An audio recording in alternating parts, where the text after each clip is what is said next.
want. He's bent it round the centre back, I think it was Tim Room, and he's asked the question, never put it right in the corner, and it was a comfortable one for Rodak. But again, it just shows you the quality that he has. He probably be making his way back to West Ham at the end of the campaign. All the better for a real hard grind in the Championship this season, that's for sure.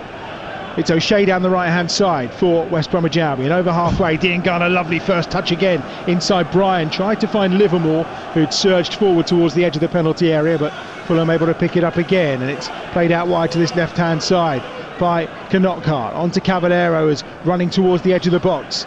Knockart again, chance to shoot, which he does, and just wide of Johnson's right-hand post. In fact, the referee says he's got a touch on that, and it's a corner to Fulham down the left-hand side. Just to look at the pace of the break, you know, Caballero, he gets the ball, he's so direct, you know, and I'm thinking he's just going to open up and get the shot away, but just the awareness to bring it, play it into Knockart, one touch, can he get the shot away? What is he, 26, 27 yards out there, and he's got Sam Johnson scrambling, you know, so I think a fantastic shot, opportunity presented itself, executed well, and a good save at the end, corner kick. Still only 28, feels like he's been around forever and a day, doesn't it? Yeah. Anthony Knockart, 4 goals this season and wasn't far away there from number 5. Here's the corner down this left-hand side for Fulham, the first of the game. Hector making his presence felt. Ream up there inside the penalty areas as well. Mitrovic will always be a target. It's Hector across the face of goal and turned behind by Hegazi for another corner to Fulham. So close. Hector smuggled clear on that far side and almost turned it home. Well, let's talk about that defending. How can the ball bounce within the 6-yard box at the back for Hector to put it back across? That someone's got to go and put the head on that. Make a decision, take responsibility there, West Brom defence.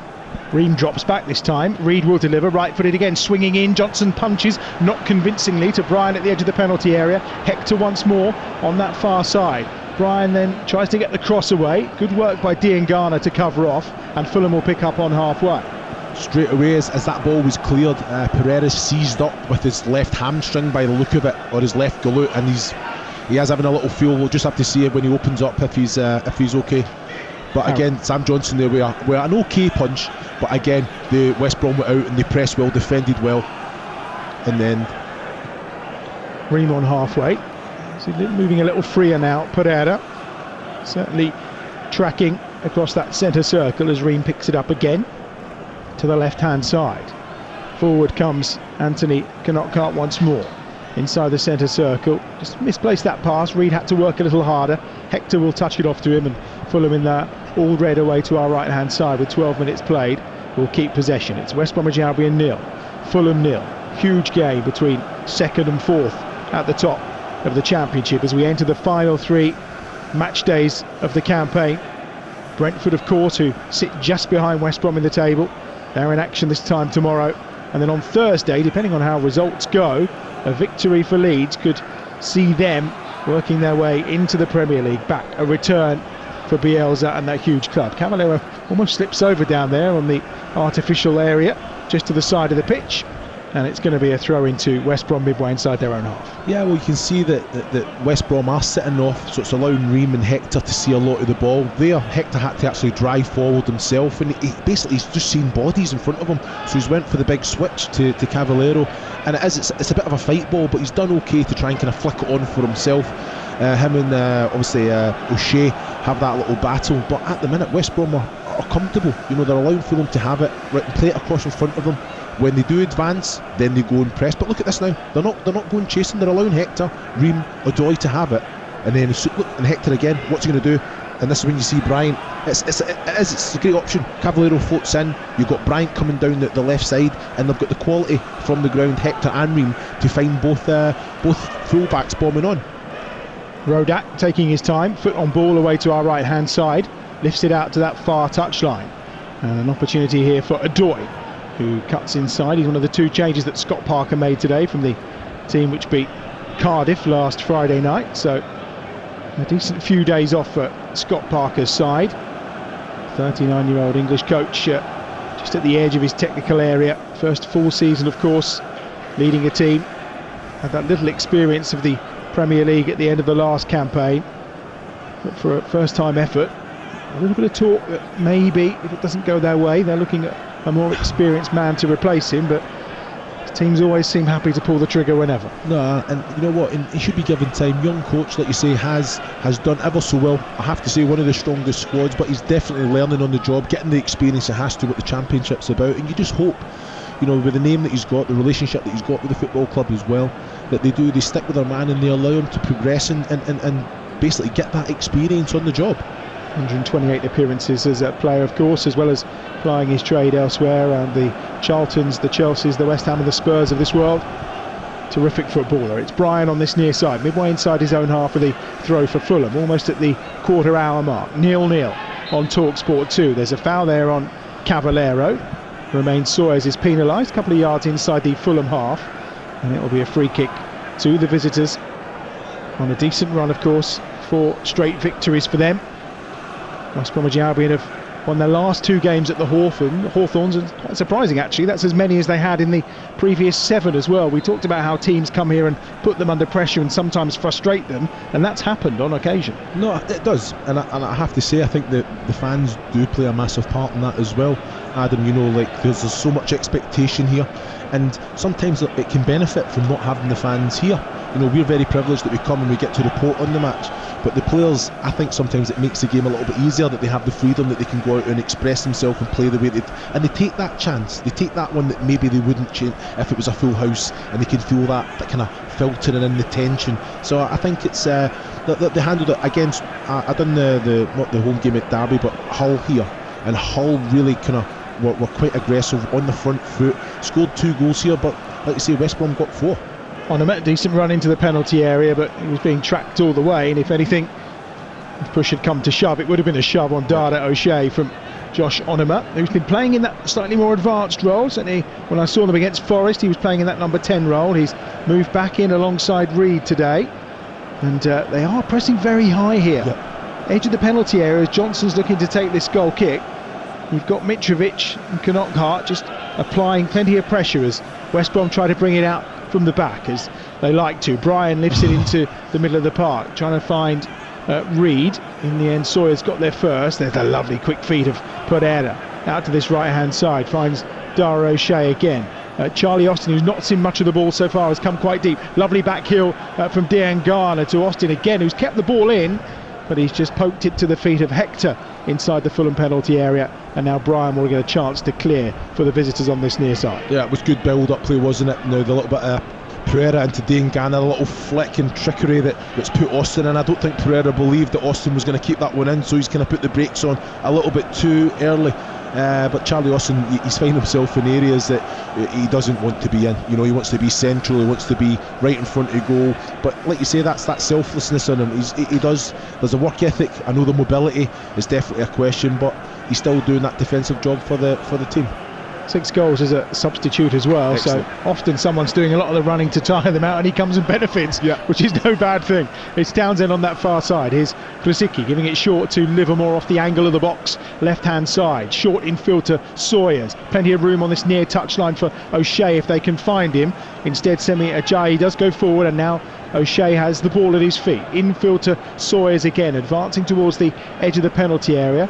Diangana to Sawyers once more as they just play a neat little triangle on this near side, but it does slip away, and in the end there's a foul on Bobby de Cordova-Reid, and it's going to be a free kick for Fulham about 15 yards outside their own penalty area. 18 minutes played on TalkSport 2. It's West Bromwich Albion 0, Fulham 0. Yeah, but I think at the minute West Brom are kind of frustrating Fulham. You know, they're seeing a lot of the ball across the back, but like, look at this now. That's Odoi coming all the way across because he's marshalled all the way by Grzycki, and it's a selfless job defensively. You know what you're doing, but a bit of quality. Ream into Mitrovic. Harrison Reed on that far side. Knockart again comes in field, just trying to get away from Townsend. Reed is there short, but good tracking back by Grzycki again, and then the foul comes in. The challenge from Charlie Austin. Striker's challenge. It was a striker's challenge, no doubt about it. But Fulham again looking to keep the tempo up and play it quickly, but it catches them out because Onuma can't control it. And now an opportunity for Livermore to move West Bromwich Albion forward over halfway. Said he goes to the left and finds Townsend. Once more it's short with Livermore, who heads back towards his own goal because he's got pressure from Knockart. And then de Cordova-Reid will close down on that far side as Townsend chips the ball into space. Austin's after it, but Hector's got the beating of him there by about 5 or 6 yards, and will just pump that forward into West Bromwich Albion territory. He finds the head of Hegazi, and it's taken down and forward by Livermore.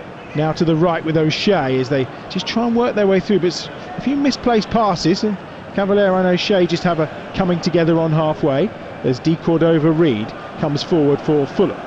It's back with Adoy into the flame-haired Reid inside the centre circle, up to Mitrovic, just tries to hold off Hegazi, gets the ball out from under his feet though and wide to Knockart, back in field to Reid once more, and here's Adoy and De Cordova-Reid with those braids just flowing. Well, there's not much of a breeze out there, it feels. The sun is shining down and the tempo gone quite slow just at this moment as Fulham just put their feet on the ball in their back line, and Ream will advance midway inside the West Bromwich Albion half.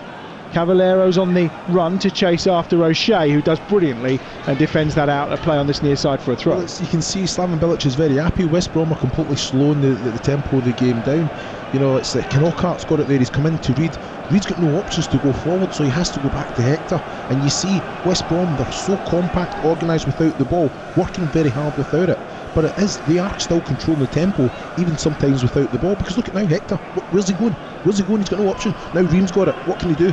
He's looking forward, and then the big one to Knockart, and then it's down to Townsend to go and affect that. Real outlet, that ball from Ream 2 or 3 times already. He's swung it 40 or 50 yards. Knockart will lift it into the penalty area. Cavallero keeps it alive and off the goal line from Hegazi. Well, it was across the face of the goal. Johnson's in no man's land, but for the second time, Hegazi is there to save the day for West Bromwich Albion. Talk about the ball from Knockart there, and then what a header that is from Cavallero, because Sam Johnson has no chance whatsoever, because as a goalkeeper you have to come and protect the front. What can you do? It's the perfect header. The only disappointing thing that Fulham's not got someone just breaking that, anticipating it coming across, and it's a tap-in to an empty goal from a yard out. Twice now Hegazi has saved the day. Yeah, great defending. I wonder why he was back in the team today. I think they wanted him to look after Mitrovic. I think there's no doubt about that. There will be a real physical battle between the two of those, but so far as goal line clearances go, he's delivered for West Bromwich Albion. We've had 21 and a half minutes on TalkSport 2, and it's West Bromwich Albion 0, Fulham 0.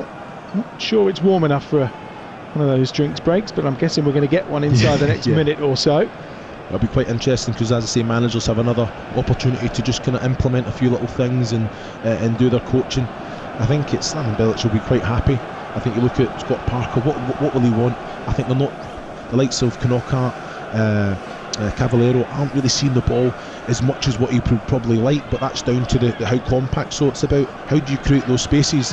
If they're going to come in both, then it's down to Adoy and like you say, Brian to bomb forward as often as he can, because they've got Hector's already shown and Ream's already shown that they have that quality and the distribution to play that switch of play.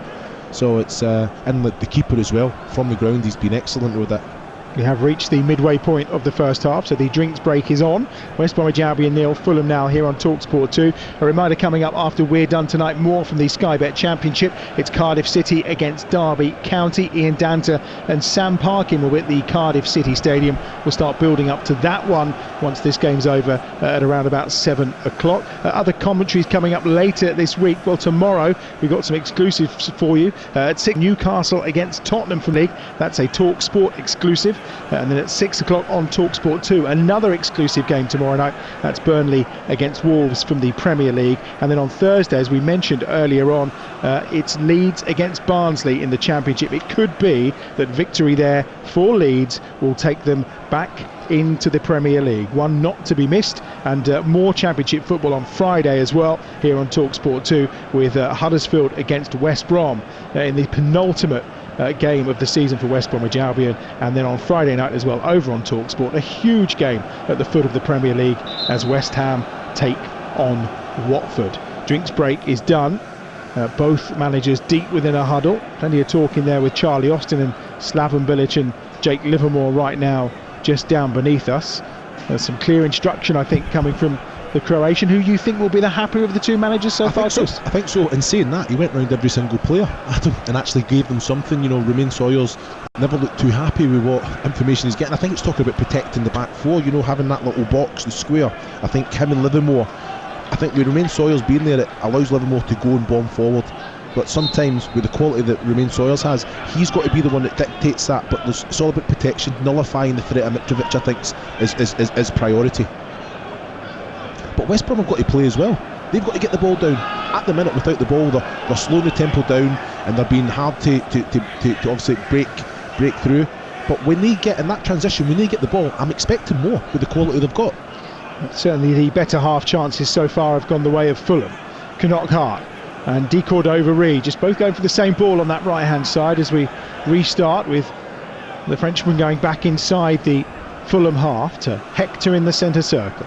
To the right, where he finds Odoi, who again is under pressure from Grzycki and has to come infield and plays the ball all the way back to Rodek away to our right hand side, and they move from a promising position midway inside the Albion half back all the way to their own goal. Like I said, West Brom doing their job. They're getting in the faces, making sure that the distances between the lines are good, and they're forcing Fulham back. Ream with another one of those long balls forward. This time he slipped as he delivered. It's only gone as far as Townsend on that far side, who knows he's in a real battle with Knock-Hart. And I think Anthony Knock-Hart wants the free kick, but the referee waves that one away, and it's picked up again by by Grzycki into Sawyers. And now Sawyers again, over halfway, wide to that left-hand side. Finds Townsend, back into Romain Sawyers. Whatever was said to him by Slaven Bilic, he's looking to be positive here as he gets it to Livermore inside the centre circle. Plenty of pressure on him though, that time from Cavallero. And Onuma has come out on this near side to cover where Cavallero's moved to, but Diangana can still get forward for West Brom, and Pereira is in an offside position at the edge of the penalty area, and that's going to be a free kick to Fulham. Just 3 or 4 yards outside the edge of their own box. But that's the one thing that's missing, isn't it? West Brom just aren't playing as much football as they would like to. Because they're not, again, Fulham are playing, very evident that they're stopping that, they're pressing them in their defensive third. They're not allowing them to get into the groove. Okay, Romain Sawyers has seen a lot of the ball, but he's pressured all the time.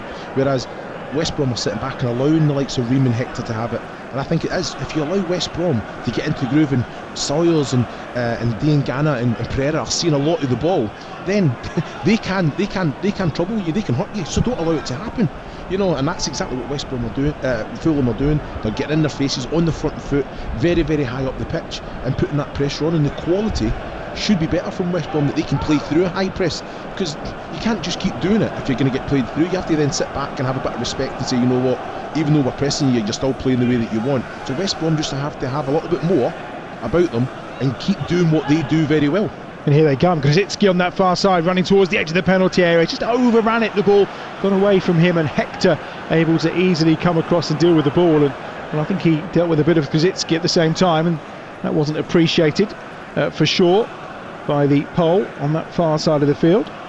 It's going to be a throw-in for West Bromwich Albion, and it's taken by Townsend, short to Pereira, back to Townsend again, immediately closed down. Pereira's got close attention, but when he's got the ball at his feet, they will usually to make something of it. He does, he finds Higazi. Ajayi to this right hand side, where the ball's picked up by O'Shea, midway inside Fulham territory. The Baggies just trying to probe and find a way forward here. Diangana, first touch didn't look the best, but actually it's won him a bit of time and space here to move away from Reed, which he did. He was taken down, but the referee gives no free kick, and at that point O'Shea from the right hand side has tried to put a ball into that near post, and it has to be palmed round by Marek Rodek, and behind for a corner for West Bromwich Albion, their first of the game down this right hand side. Got to say, excellent play, Diangana again, the close control that he's got. We actually both thought he'd lost control of the ball, and he just drags it back with the left foot, doesn't he? Takes it round his man, and it's like it got away from him a little bit, but he's recovered well, played it into Charlie Austin. He puts it out wide for O'Shea there, but O'Shea is trying to kind of just fire it between the last defender and goalkeeper, and actually goes towards the near top corner, and the keeper has to make the save.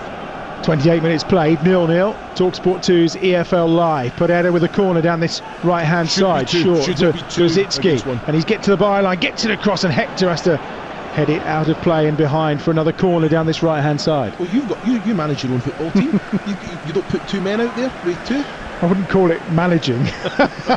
I get by, I think, on a weekly basis. But yes, you never have a 2-on-1. I mean, it's ridiculous. But they've got it again, so they seem to be quite happy with it. Here's Pereira with the corner on the right-hand side in front of that Smethwick end. Left-footed, swung towards the back post, and Ajayi was coming in looking for that 6th goal of the season.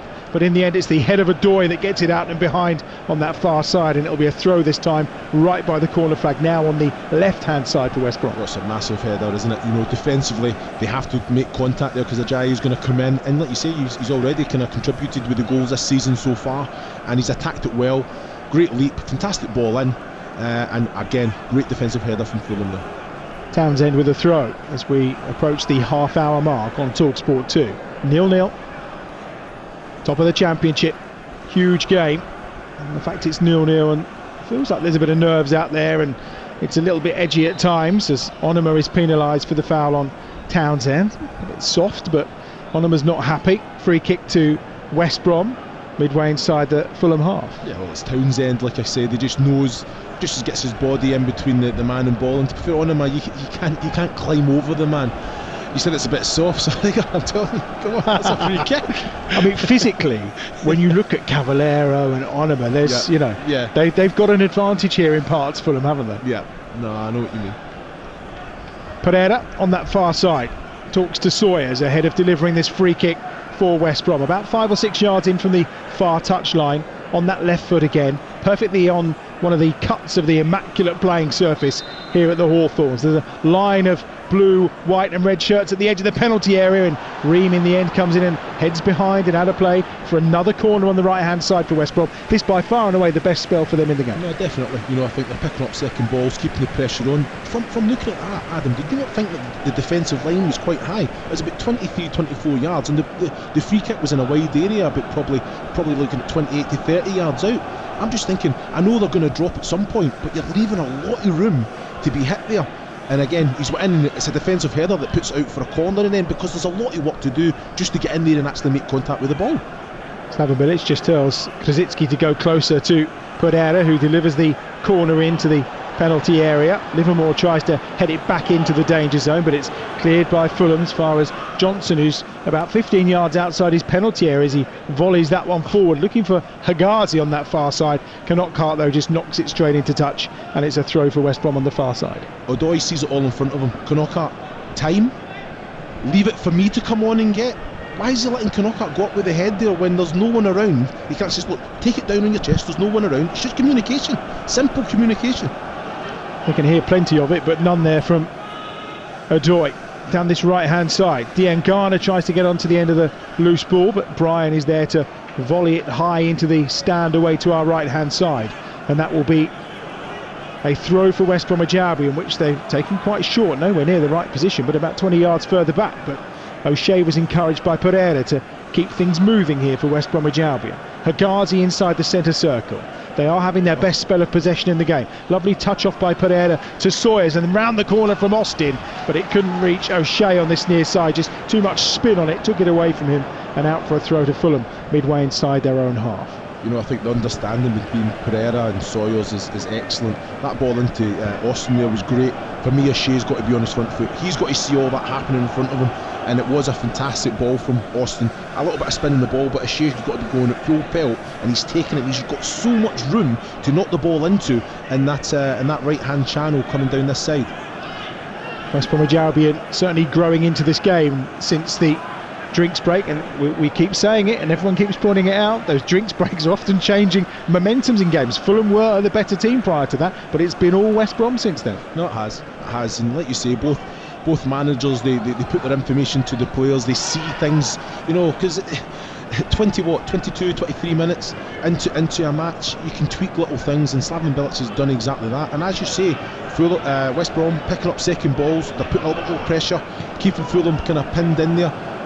At the minute, that's too much on that. It is Ajayi's ball forward for O'Shea to chase on this near side, but well overhit and shepherded by Brian away to our right hand side, and it will be a goal kick to Marek Rodek away to our right hand side. Not lost against West Bromwich Albion in 8 league encounters of Fulham, so they'll have come here today with that bit of hope. They've got a decent record, as we mentioned, 3-1-1's the last 3 matches between these sides, but both of them just desperate for the points. Fulham have picked up 32 on the road this season. It's been a pretty decent return from Scott Parker's side. And they have possession again now with Brian on halfway. Pressure from Diangana. Here's Reed on this left-hand touchline. He lifts it forward to the chest of Mitrovic, who gets it down to Onuma, who just shrugs Sawyers out of the way, but Sawyers is coming back for a second go, but Onuma still with the ball at feet. Sawyers just has a little niggle again, and Onuma ends up on his backside, but nothing doing from the referee, and rightly so. And then Sawyers, having done all the hard work, just gives the ball away to Harrison Reed in the centre circle, just like that. Again, you look at Sawyers with the quality that he's got. You know what he's trying there. He's just trying to fire it in with the laces to Diangana, but it's just one of them. It's a little give. Take the pace off the pass. You know, he's one of the best in the league at it. You know, keeping the ball and completing those passes. But you've just won it back from Onuma there, so just make sure that you keep possession of the ball, get those little passes in. It's massive. You know, Pereira and Sawyers are going to be massive, just as important as Harrison Reed and Onuma are for. But the battle's going to be won in there. Try and get hold of the ball, get the passes in. The movement between the four of them has been excellent when they've had it. Usually, of course, at football grounds you're used to the smell of bovril or pies. I can smell bread or hot cross buns. I don't know about you. Maybe it's just my stomach growling, but I can certainly smell something nice. Yes. It's probably you, yes. Diangana on this near side, getting the ball forward inside to Romain Sawyers. And welcome to listeners from TalkSport, joining us here on TalkSport 2, where it's West Bromwich Albion 0, Fulham 0.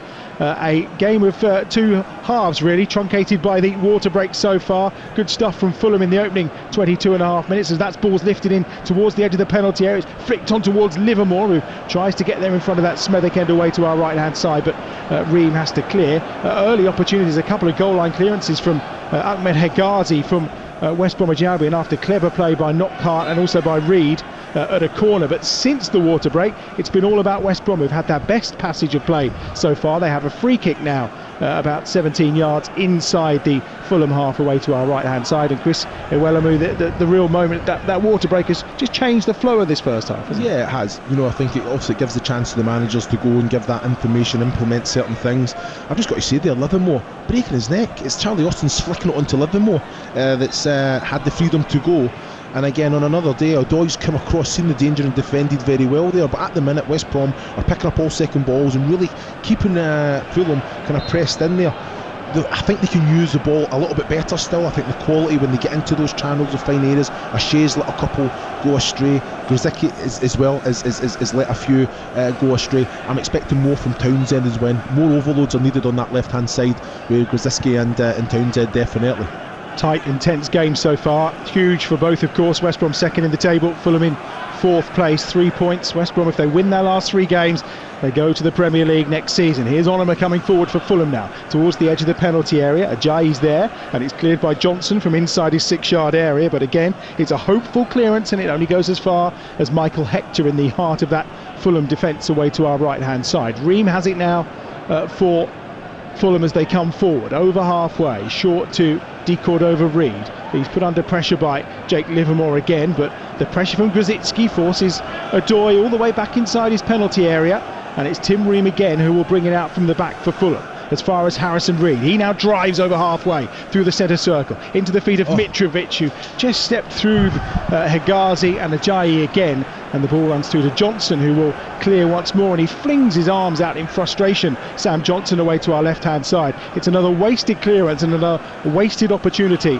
for West Bromwich Albion, because Fulham have it at the back. We've had 38 minutes here at the Hawthorns. The game continues now over on TalkSport 2. It's West Bromwich Albion 0, Fulham 0. Well, you look at Sam Johnson there with the distribution he's got. He has to be doing better. You know, it doesn't have to be just a lofted pass to no one. He can fire it into Austin's body. He's strong enough and a good outlet that will keep hold of the ball. I've got to say, Harrison Reed there, excellent. He never had a pass on, so what did he do? He just opened up and went through the space himself. He tried to get a little give and go with Mitrovic, but Mitrovic kind of rolled his man but wasn't in control of the ball. But that's what you want. You want Harrison to take that responsibility and try and make things happen, because at the minute West Brom are very, very organised without it. Very, very hard to break down, and it's the only pass that's on. It's either Knockhart or Cavallero that's playing out on that left. Mitrovic 25 yards out from goal. Alexander Mitrovic tries to slip it through to the run being made by Cavallero, but it was well read by Jake Livermore. Terrific defensive work from the West Bromwich Albion captain, as forward he goes to Ashe on this near side, into the feet of Pereira, back to Livermore and Sawyers. It's good stuff from West Bromwich Albion. They seem in complete control of this game at the moment. Grzycki trying to go forward, but again, just a heavy touch from him. Just took it way too close to Anthony Knockart. And Fulham win back possession once more. Well, look where Grzycki is. Look where he's receiving the ball. He wants to be out there hugging the line when he gets it, and then he's got that freedom. That he creates that kind of one-on-one scenario. But in there, he's got 3 men around him. He's got to have the ball close, tight control with him. He can't allow it to get a couple of metres in front of him because, like you say, Fulham is composed as they are. Oh, here's Cavallero. Oh, tell you what, he can do better there, surely. Well, ball over the top for Cavallero. Wasn't too far away from him, and an outstretched boot possibly may have had an impact, but it's safely in the arms of Sam Johnson away to our left-hand side. He was getting a little frustrated, wasn't he, with a couple of his attempted balls forward? He's got to be better, Adam. Annoyance, yeah. It's frustration with himself because he knows the quality that he's got, but he's not. He's looking at his team, not seeing a lot of the ball. Fulham are definitely having more of the ball. So as soon as the ball comes to him, can he play a centre back who are splitting, or can he get a full back in? But no, he's just putting the boot through it and trying to hit it as hard and big as he wants. So straight away, the likes of Hector and Ream are just taking it down, and straight away you've given the ball back again, and you're just chasing it for the next couple of minutes because Fulham have kept the ball well. Ajayi down this near touchline, foot in from Cavallero. O'Shea will take the throw midway inside Fulham's half into the final 5 minutes of a tense first half. West Bromwich Albion 0, Fulham 0. It's the EFL on Talk Sport 2. Coming up from 7:45, Cardiff City against Derby County. Huge game as we look to find out who's going to fill those playoff places. We've still got the drama of the playoffs to come, of course. And what's been a truncated and rather strange season, but there's some big finales coming with the race for the top 4 in the Premier League, the race fight against relegation, and also in this Championship. Both ends of the table really quite fraught. Grzycki's ball in. Oh, Ream has taken that out of the hands of Rodak at the edge of his 6-yard area, and it's given Albion an opportunity here with Austin, right hand edge of the box. Good turn, tries to get the cross across, which he does. Pereira on the volley gets the shot away, but can't direct it goalwards, and it's well wide of Rodak's right hand post, and Ream and Rodak just come together because that was almost a calamity. I think it's something that Ream has to put his head on that. You know, Grzycki's received the ball exactly where he wants it. You know, he's created that one-on-one scenario. He puts in a great cross. Now Rodak, for me, as a keeper, he's made the decision he's going to come and claim it. If he's put a name on it or not, I still think as a defender you've got to make contact or expect the keeper to come through the back of you. And again, fantastic play from Charlie Austin, bit of trickery. He's out in this right hand channel and he gets that yard just to put the cross in. But I think Pereira can do better with his left foot there. He sees it all the way and he's kind of shanked it, hasn't he? Yeah. You know, I think see it all, make sure you make good contact with the ball but hit the target. Ask the question of Rodak. I'm told there's a bakery over the way, that's why we can smell bread. The wonder of social media, eh? People immediately tell you what's going on. 5 o'clock must be cooking time for tomorrow's loaves.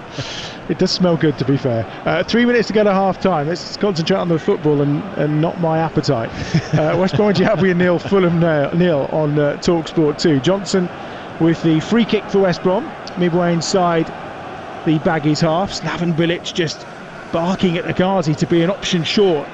Slav really does want to play the ball out from the back. There's no doubt about that Bilic is really keen every single time to play through the field and the phases and levels rather than just trying to pump those balls forward, even at the shortest little free kick. There's a change here for Fulham. It looks like we've got a problem, and it's going to be Cavallero who is coming off, and it's going to be the introduction of Neeskens Cabano.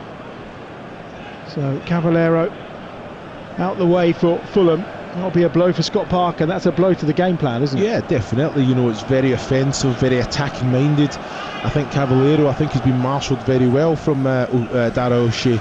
You know, I think he's had opportunities. The one that he's headed in from the Knockart cross that's been cleared off the line from Agazi, but he's not really had time to kind of shine and show what he's about, for the fact that West Brom have been that's a sore one. Well, Pereira has gone down. He's just kicked the sole, hasn't he? He's kicked the underside of the boot, hasn't he?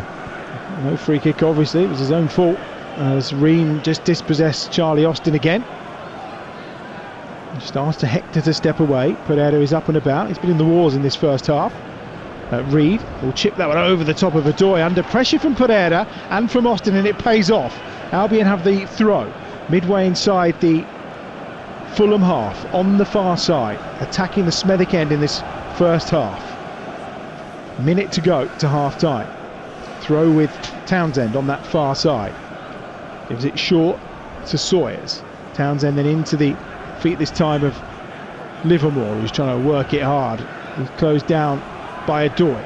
Gets it out wide on that left-hand side to Townsend again, trying to work forward, but back into Livermore, and they've lost possession this time. Really good work by Anthony Knockart, and there's a little break on here for Fulham maybe. Knockart, lovely little pirouette as he pushes the ball out to this left-hand side. It's picked up by Bryan.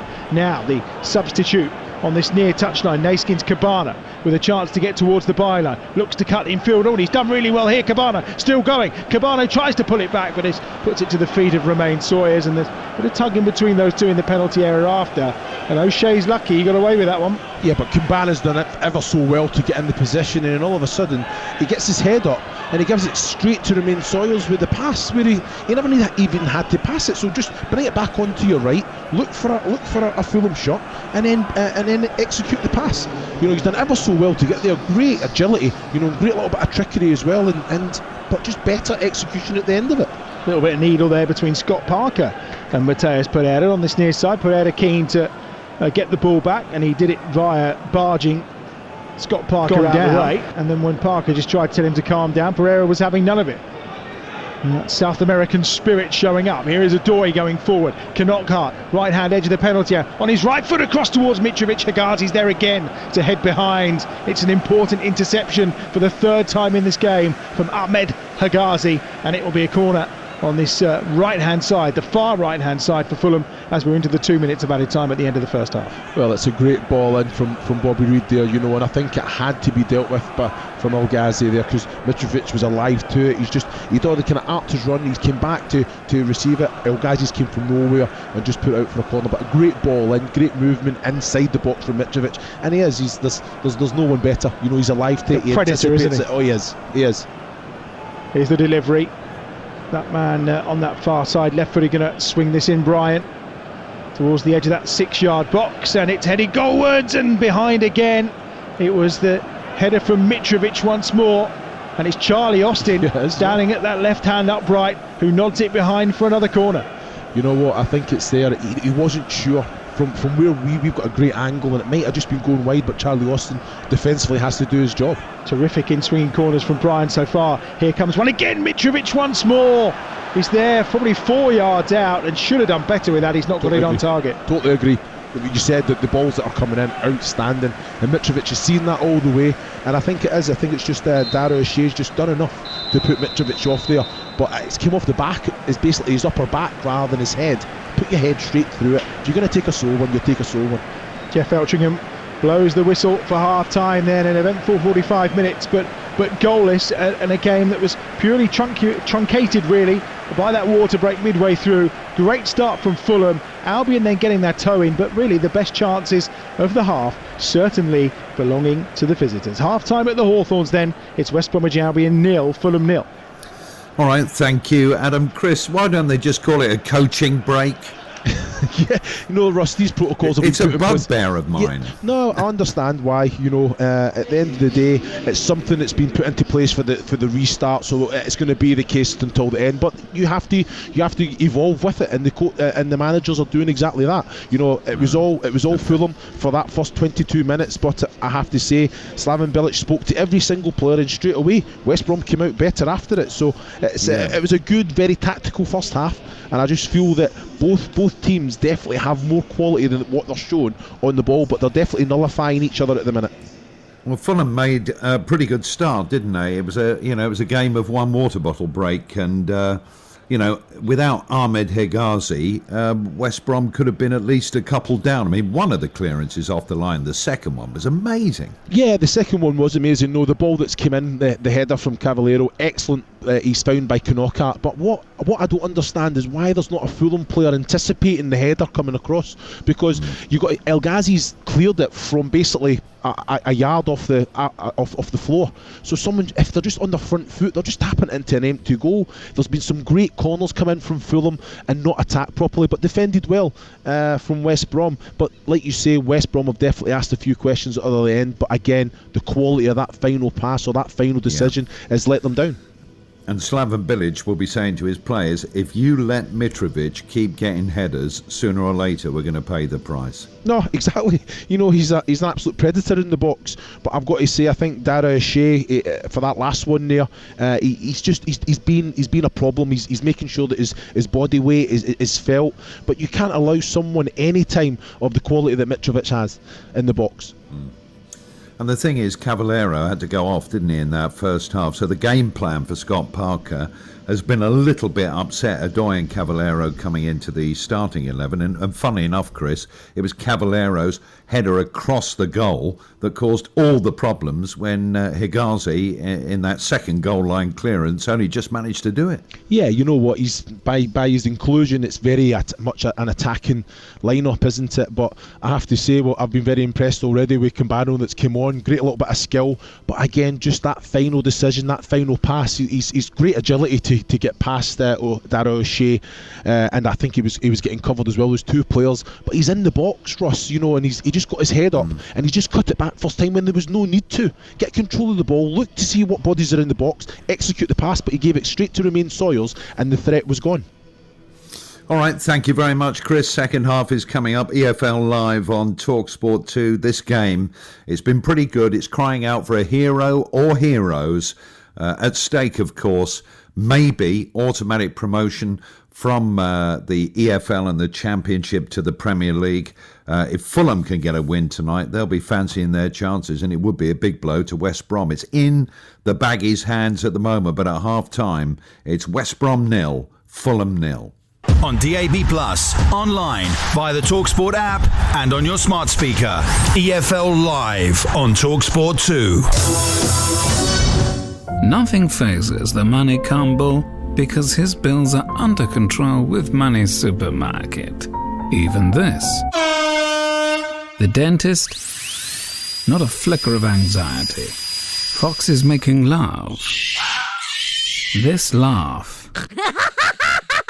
He's calmer than a banana. So, be like the Money Calm Bull. Get money calm. Money Supermarket. Hi, I'm an ad for Voxy, the mobile network with endless social media that doesn't eat your data. And I'm here to tell you that summer is on after all. Start that side hustle you've been talking about forever. Or throw a festival in your back garden and live stream it to the world. What are you waiting for? Stay connected, stay endless with Voxy, the mobile network with endless social media. Get 6 gig of data for £10 a month. No contract, cancel anytime. Voice and video calls excluded from endless social apps. Some general data required. 30-day rolling plan, 25 gigabyte roaming. Fair use and terms apply. Daddy, do you want to play? Play 3 up front today. I can see us scoring a truckload. Daddy, let's play again.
At the weekend when they face already relegated Norwich City. It's live over on TalkSport tonight from 8:15.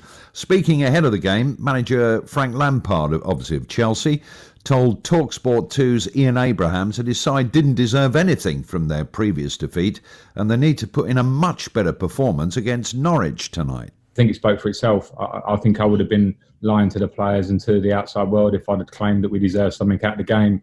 If I'd have claimed that we looked as strong or as physical or had as much desire on the day, and those non-negotiables are not acceptable. I didn't hang on that with the players and dwell on it. I thought the main feeling for me of it was the positive nature of how we come out of it. And I felt that very quickly after the game because of where we're at. A lot of people didn't expect us to be here. I'm not going to hang on one game against a very good team, which we didn't perform anywhere near how we should. I'll concentrate on can we perform for Norwich in the games ahead. My other question is sort of two parts. One, because Norwich are now relegated, do you see them as a wounded animal? And two, the home record, unlike earlier in the season, actually recently, before lockdown and since, has been good. You've beaten some big sides, Liverpool in the Cup and in the league, Spurs, and obviously the game I was at recently, Man City. Yeah, which is good. You know, I always get fear for the momentum. I was saying that before Sheffield United, and I think Sheffield United almost proved me right. Not that I liked it, but if you don't turn up or don't perform, it doesn't matter what momentum you feel you have. So there was a good example for us in one way. But having good home form recently is good for confidence. And we have to carry on with that and carry on from the Watford game in particular and the games you mentioned. And with Norwich, we absolutely have to treat them with utmost respect. Wounded animal, whatever you want to call it. They have quality players. They play very well. A lot of games I've seen this season, they can probably feel themselves unfortunate not to have got results. But, you know, that's the nature of the Premier League. But we'll certainly be expecting a very tough game. Chelsea manager Frank Lampard there. Of course, the Blues' opponents tonight, Norwich City, they'll be looking to restore some pride as their time in the Premier League comes to an end. Ahead of the game, TalkSport 2's James Savundra spoke with the Canaries midfielder Emi Buendia, and he was firstly asked about his feelings following the club's relegation. Right now it's a difficult moment for everyone, for us, the players, for the club, of course for the fans. I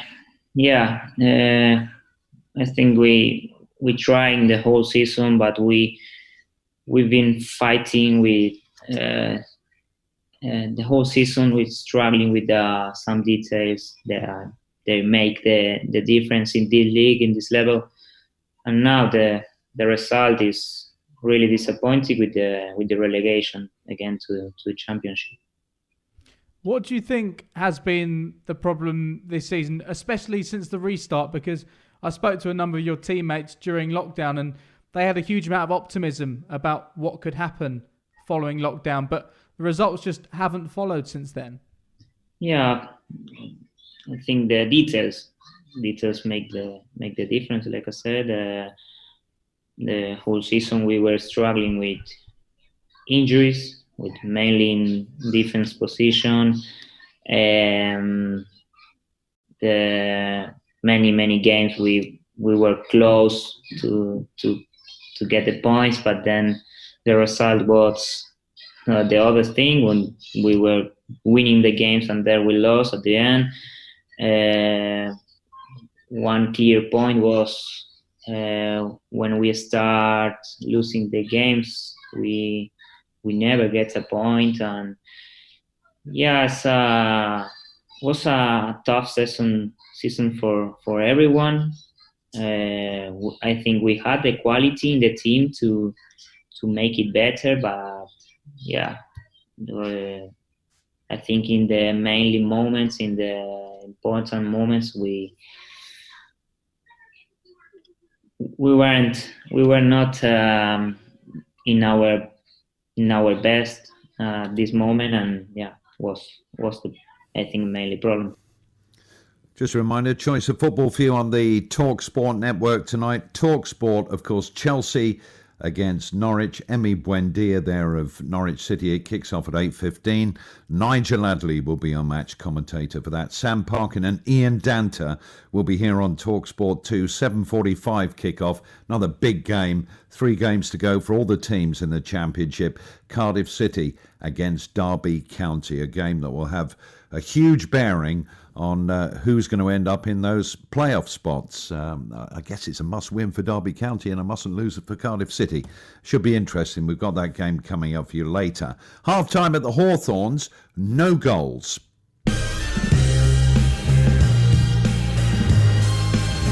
Real outlet, that ball from Ream 2 or 3 times already. He's swung it 40 or 50 yards. Knockart will lift it into the penalty area. Caballero keeps it alive and off the goal line from Hegazi. Well, it was across the face of the goal. Johnson's in no man's land, but for the second time, Hegazi is there to save the day for West Bromwich Albion. Talk about the ball from Knockart there, and then what a header that is from Caballero, because Sam Johnson has no chance whatsoever, because as a goalkeeper you have to come and protect the front. What can you do? The perfect header. The only disappointing thing that Fulham's not got someone just come breaking up, anticipating it coming across, and it's a tap-in to an empty goal from a yard out. Jeff Eltringham blows the whistle for half-time then in an eventful 45 minutes, but goalless, and a game that was purely truncated really by that water break midway through. Great start from Fulham, Albion then getting their toe in, but really the best chances of the half certainly belonging to the visitors. Half-time at the Hawthorns then, it's West Bromwich Albion 0, Fulham 0. Well, I suppose it wasn't for the want of trying. Very interesting half-time team talks, I'm sure, have been given by both of the managers. Slaven Bilic, so determined, passionate, isn't he? Scott Parker, slightly understated, but he wants exactly the same success for his football team. Somebody's got a chance to be a hero in this half, maybe more than one hero. And to take you through it, Adam Bridge and Chris Iwelumo. Thanks very much, Russ. One change at half-time for West Bromwich Albion here. Kamil Grosicki has departed. Matt Phillips is the player that's had the arm round him from Slaven Bilic during the half-time break. So a change for them, not a change in formation. You expect Matt will just go and sit where Grosicki is sat during the first half. So it's Johnson in goal, O'Shea, Hegazi, Ajayi and Townsend across the back, Livermore and Sawyers in midfield, Diangana, Pereira and now Phillips supporting Charlie Austin. There was one change during the first half as well, of course, for Fulham, with Nashkins Cabano coming on for Caballero, who was injured. So Rodak is the keeper, Adoy, Hector, Ream and Bryan across the back.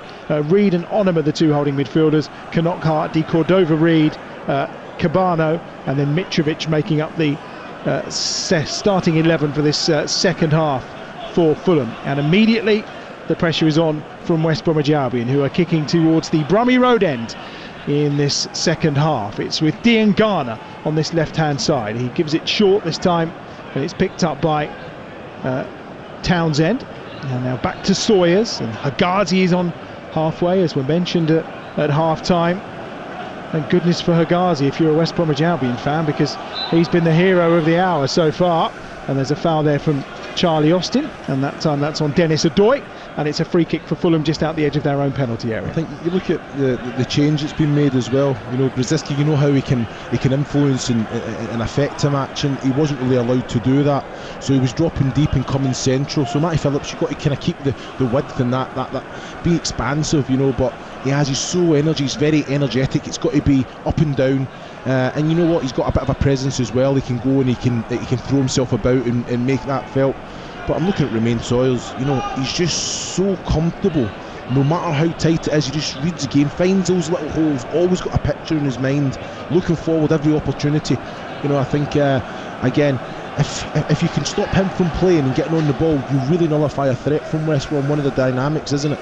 The one change they have made is that Phillips is on the right-hand side now, and Diangana has shifted over to this left-hand side, so he'll be pairing up with Townsend on this occasion. Here's Pereira, lovely ball through to Austin, delightful down the left hand side. Here is Townsend, level with the 6-yard box, chance to cross, which he does, and it's just dipping as it reached the near post, and Ream has to come out and volley it clear into touch on this near side for a throw. Well, you look at the ball, Townsend, great little ball in. I've got to say, Ream does his job again as a defender, and I think Rodak could probably come out and just claim that comfortably. What I don't get, when Townsend is in a position like that, no pressure on him, so you know the ball's going to be coming in. I'm expecting more from the likes of Pereira, Charlie Austin there, breaking the neck just to try and get across the front. Even Livermore's in there. Ball in from O'Shea this time, coming down towards Diangana, who was setting himself for the volley, but Odoi gets there first with a header on this near side. Here is Diangana, tricky feet. Ball at feet to Pereira, lovely ball down the outside. Townsend can stretch for this to get the crossing, can he? No, Harrison Reed gets there first, and he will just burst away down this right hand side with the ball for Fulham. Absolute brilliant from Harrison Reed there. You know, it's a great little ball from Pereira that puts Townsend in. Harrison Reed, it's the race, but he actually goes in, slide challenges, keeps possession of the ball, gets up, and then has the composure just to play it forward to Kanokka. It was excellent, and that's what you want from, you know, that holding midfielder's got such a defensive responsibility to the team, and he does it ever so well. He reads, he's all over the place, great energy. Here's Brian coming forward for Fulham out wide on that left hand side. Ball to be delivered in to the edge of the 6-yard box. Mitrovic is there and just tries to poke it goalwards, but Hegazi's there. The cross coming in from Naskin's Cabano, but again Hegazi dealing with the threat of Alexander Mitrovic, as that's forward by Sawyers for Pereira to chase. Too much on it and away down this left hand side, and out of play for a goal kick to Fulham away to our left hand side. Well, you called it, didn't you? Hegazi's come in because of the physicality of Mitrovic, and what's he done? He's followed him there, good defending. Mitrovic has got there first, probably disappointed that he's not got enough of a touch on the ball, because if he gets enough of a touch, he's definitely heading it, it's sending it goalwards. But Hegazi's went in there at the same time and just made sure it's good defending, marshalled his man very well, and defensively got that challenge in at the right time as well. He's been outstanding, hasn't he? And he's been brought in for that very fact. He received a red card here against Hull in that 4-2 win, Hegazi. Rodak with a big clearance to find the head of that man again. Hegazi gets there ahead of Mitrovic at the second attempt. On the halfway line is Onuma into Kanokka. Little touch off by Reed. Onuma is caught by Jake Livermore, and that's going to be a free kick to Fulham, asking for a card of some description. Then there's Pereira. He's a little feisty today. He's just getting involved off the ball in the centre circle there with Harrison Reed. And the referee, I think, going to have a word with them both, is he? Pereira's certainly got the bit between his teeth today. Yeah, and you're looking at Harrison Reed now, there's definitely something that's one. He's having a chat to the fourth. Oh no, he's wanting the ball. Yellow card. Well, yellow card for Pereira. He has been penalised. And the ball, well, there are no balls. There's plenty of them around. There's about 7 or 8 on pins, but it would appear that we haven't got one. Yeah, now we have 2. Excellent. It's going to be a free kick for Fulham midway inside the West Bromwich Albion half. Albion defending the Smethwick end away to our right hand side, where usually, of course, partially houses the away support and the drummer here at the Hawthorns. Reed lifts that one in towards Hector across goal towards Mitrovic. It comes down at the edge of the box. Hegazi tries to clear, looked like a handball from Onuma, but not given, and Phillips away on that far side, down the right for West Bromwich Albion. Support coming from Livermore, Diangana, Pereira and Austin inside the box. Phillips' ball crosses straight into the chest of Rodak in the 6-yard area though. Well, I think it's different class exactly for the fact that, you know, Matty Phillips said he gets on the ball, he's up against Brian there, and he knows it's one-on-one. He doesn't need to beat his man, he just needs to get that yard. It wasn't the ball was a little bit too close to Rodak there, but again, just good skill to get that yard and put the cross in at pace. It's a big ask for any striker or any forward player from West Brom to get on the end of it, because Matty Phillips was on the break himself, and like you say, with the pace that he's got, they couldn't really kind of keep up or catch up with him. Mitrovic midway inside West Brom's half, out wide to the left hand side. He finds Cabano taking on his man towards the byline, gets it across the face of goal to the edge of the 6-yard box, and that man Hegazi is there again to snuff it out, and Sawyers will then find Livermore, and Pereira's first touch just buys him a bit of room away from Harrison Reed, and then Townsend on this left hand side just gives it back to Hector on halfway. Hegazi will pick it up 10 yards outside the West Bromwich Albion penalty area, and he'll go short again to Townsend on this near side. Again, they're looking dangerous on the break at times, Fulham. No, they are. I'd say at the minute they're still pressing very high.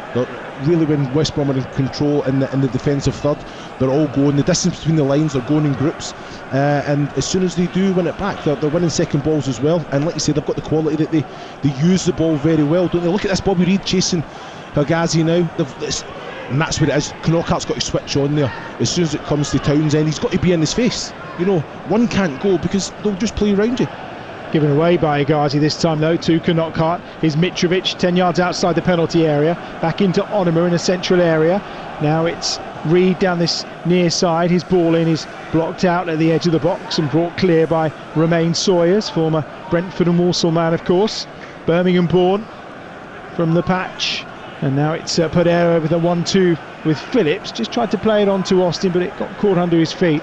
And Fulham gather possession again. All in red, kicking from left to right in this second half are the visitors with Hector.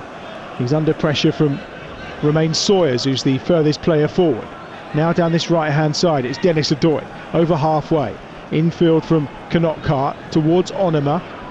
Livermore just nips in ahead of him though, and clever little dummy from Sawyers, and he finds Pereira, who just has a first touch of the ball. He tries to get Knockart out the way, and then at that point Hector has just had a little pull on Pereira's hair, I think. And it wasn't a pull, he just touched him, he was just talking to him and he just dinged his head, but Pereira's made the most of that there. It is a free kick in my opinion, because as well as Hector coming through and getting the ball, his standing foot took the back of Pereira, and this is what I'm trying to say. A referee is seeing that, and Pereira does go to ground very easily, but it's a free kick. But they label themselves, don't they, by going to ground so easy, so the referee thinks, you know what, I'm not going to give it this time. Do your job as a referee. It's a free kick in my opinion, but again, it's wrong. Pereira's trying to get Hector. Oh, is he having a word with Hector there? He's going to have a word with Hector. Well, there's nothing in Hector that. might be getting right in front of us, Adam, isn't it? Talking to. It is just down below. There was a little bit of argy-bargy with Knockhart as well, who seems up for a discussion with Pereira. He's not given the free kick though, he's just given a throw, and it will be West Brom's, and it will be taken by Townsend on this near side. We are 9 minutes into the second half on TalkSport 2. It's EFL Live. Reminder coming up, we've got Cardiff City against Derby County for you, our second live commentary of the evening. That's at 7:45. Ian Danton, Sam Parking at the Cardiff City Stadium for that one. We'll get the team news for that as soon as it's in. Here's Sawyers into Phillips, 10 yards outside the penalty area. Just went the wrong way. There was plenty of room on the right for O'Shea, but didn't really see him. And then Phillips has combined there, I think, to create the foul that time with O'Shea. And they've taken down Naskins Cabana, and it's going to be another free kick to Fulham. It's a bit bitty at the start of the second half. Well, I have to say Phillips has had two opportunities now just to have a bit of link-up play with Pereira and Charlie Austin there, and the pass is a little bit too much weight on it. I've got to say the ball from Townsend into Charlie Austin there was excellent, great first touch, and again he receives it back, Austin, when he comes around and gives it to Phillips. It's just great first touch, but the second one, the pass to Austin, was just, it wasn't even to his man, but the weight of it as well was far too much. Bentona, the fourth official, getting plenty of ear rake from both benches down below. Here is Phillips inside his own half, ball at feet. Feels like he's got nowhere to turn and ends up going round in a circle and giving it short back to Higazi, who's under pressure from Knockart. The Egyptian has dealt with it, and now it's lifted forward by Adoy over the top of Onuma, who's been tracked by Sawyers, and well, it looked 6 of one and half a dozen of the other, but the free kick has gone West Bromwich Albion's way. He just doesn't need to do it, Onuma. You know, Sawyers is just looking where the ball's coming down and just plants his body. Onuma then has just got to make sure that he's watching the ball, and if anything, not let it bounce. Go and try and just help it on, or try and kind of put the head on it and give it to Bobby Reid or Mitrovic. I just think you don't. As soon as you put your hand over the shoulder, the referee's only going to give it one way. Here is Sawyers over halfway to the feet of Diangana, who's seeing less of the ball in this second half down this left-hand side so far. He's fouled on this occasion though, and it's a free kick for West Brom. 15 yards inside the Fulham half. My second time back in a stadium since the restart. And does the pace, are you seeing the pace of the game just being a little slower? Do the crowd almost kind of make things happen quicker? It's a demand, isn't it, that comes from the fans. You know, it's like they want it. You know, both of these teams play like the possession of the ball, but it's looking forward. we're seeing Fulham now playing it between Hector and, here we go. Oh, Diangana into Pereira at the byline, gets it across the face of goal, all the way through the 6-yard box. Austin was there, Ajayi was there, and Hegazi, and none of them can get a touch on it, and it goes out of play for a throw on the far side. It's a great ball in from Pereira. Charlie Austin's got his hands on his head for the fact that he's pulled away. He's actually went and then pulled away. I don't know if he's had a shout or he's thought something, but that's not Charlie Austin. Go make contact with the ball there. But like what you were saying earlier, I just feel like already you see Fulham, it's going between Ream and Hector, and it's very, if the fans are in, that doesn't happen, because there's a pressure on West Brom to go and press in that defensive third, that attacking third, but also a pressure from the Fulham fans to say, come on then, do something with the ball. So things get forced, and you see with the quality of both teams, they have the quality to play at that tempo. So it relaxes, the players can express themselves, take that extra touch here and there. For about the 10th time in this game, Diangana has done a drag back and been taken down. And it's a free kick for West Bromwich Albion. This is central, and this is what, 30 yards out from goal? Yeah, well, they're doing it well, aren't they? It's not the same man every time. You know, it's just like, I've had my go, it's you. I think it's, you look at Harrison, he left one on Diangana a little bit, and he's saying to the referee, that's my first one. Straight away, it's Diangana gets it again, and who is it that went in there? Was it Onuma? But it's just one of those things. He's a danger player. He's a player, like you say, that can step up in a game like this and create something from nothing. So you have to make sure that you marshal them very well. But like you say, West Brom have a few of those players, as the Fulham. Mateus Pereira is very deliberately, very slowly and very meticulously placing this ball. It is probably just to the right of centre. It's about 30 yards out from goal. Sawyers is there as well, but there's only one person who's going to strike this. There's 5 in the red Fulham wall at the edge of the penalty area in the D. Pereira waits for the referee's whistle, which has been blown. The Brazilian thinks what he's going to do. He drives it low, not much power on it though, and Rodak can go down to his right hand side and make a comfortable save. Yeah, it was very comfortable from Rodak there. I think Pereira's actually went, the wall's jumped, hasn't he? And it's went to that side and under it, but he needs to go with a lot more pace than he did, and Rodak, it was comfortable in the end. And I'm sitting thinking, Pereira, it's the right distance for him to go up and down, isn't it? Yeah. And come across. But again, with the quality he's got, I think Rodak probably expects that as well, but it never caught him out in the end. De Cordova-Reid with a nice little run on this near side after a lovely dummy, gets it into Knockart, but Phillips is back doing the defending to strip the ball away from Josh Onuma, and it's back over halfway, and Ream has it inside his own half. Now Hector for Fulham out on this right hand side, very bright and vibrant coloured kit, all in red. Fulham with Ream bearded and with a hairband on that far side. That's probably out of choice. Oh, he's given it away here to Diangana. Austin's in there. Pereira's making the run on his left foot. Oh, and he's tried to kick it and he's gone over and he's claiming he was taken out. I don't think so. And a miss from Pereira. And what an opportunity West Brom were gifted and have wasted. Well, like you say, you spoke about it earlier, it's Ream and Hector just passing it. Ream's looked across and fired it straight to Diangana, who's put a great weighted pass for Pereira. But for me, Charlie Austin's unmarked on the side, so Pereira's, he's got a lot of distance to make up to get the shot away, but just wrap your left foot around it and cut it back for Austin. On the far side, Cabano towards the byline, putting pressure on and trying to get the better of O'Shea.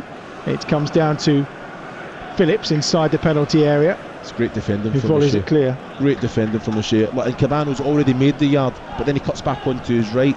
And O'Shea, for me, I think he just watches the ball, defends very well. You know, Cabano's thrown out a few shapes there, and he just stops that cross from the get-go, from the start point. Hector given free rein here to charge into the West Bromwich Albion half, over halfway through the centre circle. Still has possession on his right foot. He lifts it out to this near touchline. Knockart takes it down nicely, closed down immediately by Townsend and by Diangana. Knockart finds O'Doy, and then it's out to the left for Hector and Ream inside the centre circle, immediately closed down by Austin and Diangana. Ream though up towards halfway, he'll go back to Hector again. It's the axis for all of Fulham's potential attacks and at times for their problems, because yet again they've given possession away. This time Hector trying to find O'Doy on this near side, and it's into touch. Well, I think it's much better there from West Brom, the way they press. I think Hector, that's a good ball for O'Doy. Why is O'Doy letting it bounce? You know, Diangana's cut the angle off that he can play it straight to him. So Hector's just done the big looping ball to O'Doy. O'Doy's got to take it on the full, control the ball, don't let it bounce there when you're a couple of yards inside from the sideline. Knockart trying to set De Cordova-Reid away down this right-hand side, but Ajayi is alert to the danger. Gets it back to Johnson, who from the edge of his 6-yard box will lift it forward up towards halfway. Won by Livermore. Nodded down by Harrison Reed to halfway. Onuma just muscled out of it that time by the combined force of Livermore and O'Shea. Here's Pereira on this near side, lets it run across him and then just pokes out a ball to Diangana. Diangana, ball at feet inside the penalty area. Diangana now down the left hand side. Townsend offers an option, clips it towards that back post, nearly comes down towards Charlie Austin, but he's not attacking it, and in the end Brian will just head it behind, and it's a corner for West Bromwich Albion. Well, again, I'm surprised, because it's Townsend and Diangana have linked up ever so well. Townsend just dinks, gets his foot right under it and just dinks it to the back, and it's Matty Phillips and Charlie Austin, they both actually just separate. One of them have got to say right and go and attack it and maybe pick up the second ball, but no one attacks it. How do you not attack a ball like that? It's inviting. That's what I did. Yeah. This is what I'm doing. You're doing it, you're about to go over the top. We are quite high up here, and Chris is up and about. He's already kicked his coffee cup over, his iPad, you name it. He's Pereira to deliver from the far side in front of that Brummy Road end. That's got pace on it, and Adoy will get the header away at the edge of the 6-yard box, but it's only out as far as Higazi on this near side. He'll load it back in on his right foot, too close to Marek Rodak, and he will collect quite comfortably, the Fulham keeper, around the penalty spot. 62 minutes played in this game. West Bromwich Albion 0, Fulham 0. It's TalkSport 2 if it's EFL Live. Coming up, Cardiff against Derby is our second commentary of the night from the Cardiff City Stadium. Sam Parkin alongside Ian Danter for that one. We'll have the team news in about 25 minutes or so. Will we see a goal here? 0-0. Hector to the right, Adoy 10 yards short of halfway. So at this point you feel the fans would really be driving West Bromwich Albion on. Ream over halfway inside the centre circle. He's got another 10-15 yards to run here if he wants. He goes out wide to Cabano on that far side. Back to Brian. Brian measures his cross, takes a deflection. It's a corner on that far side for Fulham in front of that Smethwick end. And another opportunity for one of those dangerous balls that caused Albion so many problems in the first half. No, exactly that. I think you look at Brian there and Cabano. I think Brian's saying to Cabano there, when he gets it, he's already in that position, Adam, where he's 1-on-1, but he's coming back to Brian, and it's a very deep cross to come in from there. Okay, they've won a corner from it, but Cabano's been brought on for the very fact that he's the trickery and his guile, that he can actually go and drive to line and get that cross in when there's bodies in there. So I think Brian's just saying, look, you go, you make that space so I can get further up the pitch and support you. Brian to deliver. The corner, left-footed, it's an outswinger towards Mitrovic, who gets down and heads it, and Ajayi's there to knock it up in the air at the edge of the 6-yard box, and it's half cleared out towards Brian again on that far side. So that's a really good header on that time by O'Shea. And it's going to be a throw again. There's going to be a substitution first though, and Hal Robson-Kanu is going to enter the fray and replace Charlie Austin, who in many ways has lived on scraps today, really, hasn't he? He's not had a clear-cut opportunity of any sort, but he's not quite looked himself either. Well, if you think about it as well, it's not Charlie's game to be dropping in and chasing the likes of Ream and Hector and cutting off the lines. Charlie, if you look at West Brom, they're usually dominating possession, they're creating a lot of chances. He's doing all his work in that 18-yard box, within that area anyway, in the attacking third. So it has been a frustrating one for Charlie, but he's had little moments, a little bit of trickery in the first half that he's put in for Pereira. Second half, he'll be disappointed with the first ball that came in, that he's actually, in my opinion, he pulled out away from it as if he'd got a nod or something. So he'll be disappointed. Definitely feeding off scraps, but it's the selfish job that you have to do sometimes. He's shrugging the shoulders now, thinking, what else can I do? 20 minutes gone in the second half, still 0-0, throwing on that far side with Fulham off the angle of the penalty area on the left, with Brian into the feet that time of Cabano. And again, it's another throw which Brian will take. He's advanced 2 or 3 yards this time. Onuma makes a move towards the edge of the penalty area. Knockart looks to drop short. Cabano gets it back to Brian, who lifts it in. De Cordova-Reid tries to get a shot away. Ajayi's there, but he did touch it towards Johnson, so he can't pick it up, and he has to pump it clear, and he does, deep inside to the Fulham territory, and Ream will have the throw on the far side. In fact, he's going to leave it for Brian. And the game at an interesting phase. We're approaching the midway point of the second half, still without a goal in a game that both teams need to win. Remind, Brentford play tomorrow. If Albion only take a point here and Brentford are victorious tomorrow, then all of a sudden there's just 1 point between them with 2 games to play.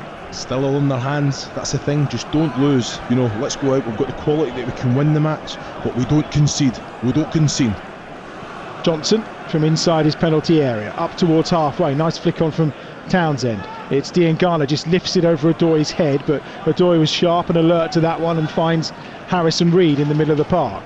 Here is Bryant, heading towards halfway. He just gives it away. He was looking to find Onoma, and instead he found Livermore. Then Phillips on that far touchline, back to Livermore, under all sorts of pressure from Neeskens Cabano, and he wins the throw for his side. Back to halfway, picked up by O'Shea.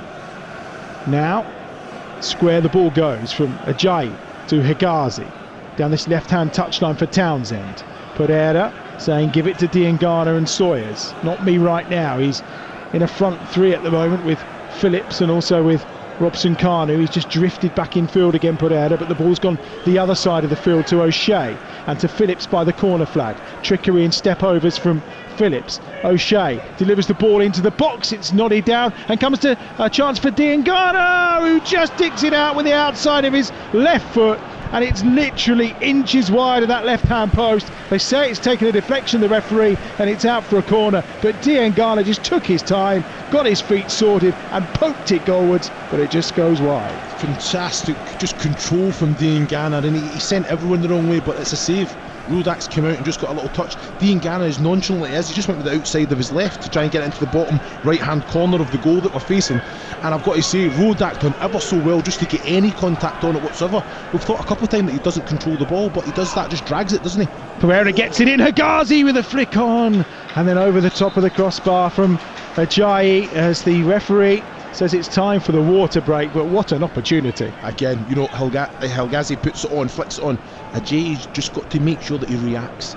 He never knew a lot about it. It came at him very fast, but just guide it goalwards and it's a goal, because all the pace is on the ball there, Adam. What do you make of the second half so far, Chris? It's a tight game, isn't it? It's even. It's a little bit bitty, as you say. It's a bit kind of, you know, I think both teams aren't kind of keeping possession for the amounts of time that they can, but both teams have created the chances in the final third. The Mitrovic run, the header, it was cleared off line, but it was an easy one because the player was already positioned. But that's a fantastic chance from Diangana, a fantastic save from Rodak, and again Ajayi there with a massive chance there with the head. He's just got to react, guide it goalwards, and that is a goal, because it was a fantastic ball and helped on by Hegazi, and he never had a lot of time to think about it, but sometimes you have a little bit of luck there and you just get that right contact. Coming up once we're done, Cardiff City against Derby County, two teams chasing a playoff spot. 7:45 kickoff in the Sky Bet Championship. Ian Danter and Sam Parkin with that game for you once we've finished here on EFL Live on TalkSport 2. A reminder elsewhere, Newcastle Tottenham tomorrow is on TalkSport. It's exclusive, that's from 6 o'clock tomorrow, and our other exclusive commentary from the Premier League this time tomorrow is Burnley against Wolves, and then on Thursday we've got Leeds against Barnsley in the Championship here on TalkSport 2. Maybe it's time for Leeds to return to the Premier League, and then on Friday a double header of exclusives on TalkSport 2. It's Huddersfield against West Brom in the Championship, and then over on TalkSport at 8 o'clock it's West Ham against Watford. Games kicking off all over the place in the Championship right now. Wigan lead Hull, huge game at the bottom by a 1-0. Naismith the goal scorer for Wigan. It's with away to our right hand side, away to our left hand side, Rodak, and he finds Ream, and Fulham will come forward. Last 20 minutes of this game then, 0-0, huge game, a point, not too bad through. Well, it's not great for Fulham because that does definitely rule them out then of any sniff of automatic, but a point for West Brom. Okay, just don't get beaten. Yeah, for me, I think that's something like we don't go out and lose. We've got quality in a team that can go out with that individual quality, and like you say, the chances that Diangana had there, and like you say, Jay, Austin as well. So I'm just saying, do not concede. I know it's one of those things, but you've said it, 6 clean sheets out of the last 10. That's outstanding. Cabano's ball in, was looking for Mitrovic, headed clear that time by Ajayi, who wins the second ahead of 2, and it's cleared from the edge of the penalty area by Livermore, up towards halfway, where it's picked up by Diangana, helped on its way down this left-hand side for Hal Robson-Kanu. He's got support from Townsend. He's going to go alone though and take on Hector, and then tries to get the better of Knockart. There's handball there. Knockart was down at the time and he wasn't too far away, definitely struck his hand, and it's out for a corner. It's definitely not a hand. It's definitely not intentional, isn't it? You know, it's one of those things. I think Knockart worked ever so hard, broke his neck to try and get it, but Hal Robson-Kanu there, fantastic pace. Hector's come across, he's just opened out and he's got straight to the byline, and to be fair, it was going to be a good ball, but Knockart done ever so well, and it's one of them. You see them giving and not, but in my opinion, a corner kick. Corner's as good. Pereira will take it down this left-hand side. It wasn't inside the box, so it would have just been between the corner flag and the edge of the penalty area. Pereira to deliver. Hegazi and Ajayi, I'm sure, will be the targets, and it is Ajayi with a header, and it just floats to the left of Rodak's left hand upright. It was a terrific header, but just couldn't quite get the right angle on it, and it's agonisingly wide, Ken. Another fantastic ball from Pereira, and you know what, it's attack.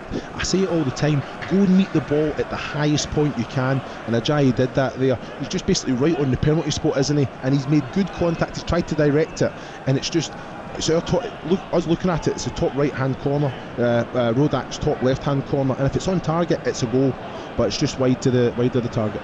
Mitrovic helps that one on to Knockart on the half volley! Oh, he struck the crossbar! It's a terrific effort from Anthony Knockart on the half volley. He took it down for Mitrovic's flick on, and he struck it so sweetly, and it cannons off the crossbar and goes behind for a goal kick. What a strike. I'm telling you, Adam, he has no right to get the accuracy on that, because it's still a little bit high. He takes it so well, he's just central, just outside the D, and he's struck it with the power and the dip on the ball. You know, I've got to say, Johnson had no chance whatsoever, and it's straight off the crossbar there, but the link up, He's anticipated Mitrovic winning it in the way that he took it, but still the ball still had to come down, in my opinion, for him to hit it. But what a fantastic strike. He's got that ability, hasn't he? Yeah, there's no doubt about it. He's showed it time and time again. I was just about to say that you get the feeling this game may well be decided by a set piece. It's been the closest people have been through set pieces to breaking the deadlock. Pereira helps that one onto Robson-Kanu with a shot inside the penalty area. Terrific tackle from Harrison Reed. Lovely challenge on Robson-Kanu. It was brilliant play by Pereira, and Robson-Kanu just tried to pick his spot, and Reed gets across and diverts it out for the corner. Talk to me about that little flick from Robson-Kanu, that he just flicked it over the defence to Pereira, and then Pereira's knocked it into his path again, but Harrison Reed again sniffed the danger, followed him all the way, and made the challenge just in between the penalty spot and the 18-yard line. Outstanding.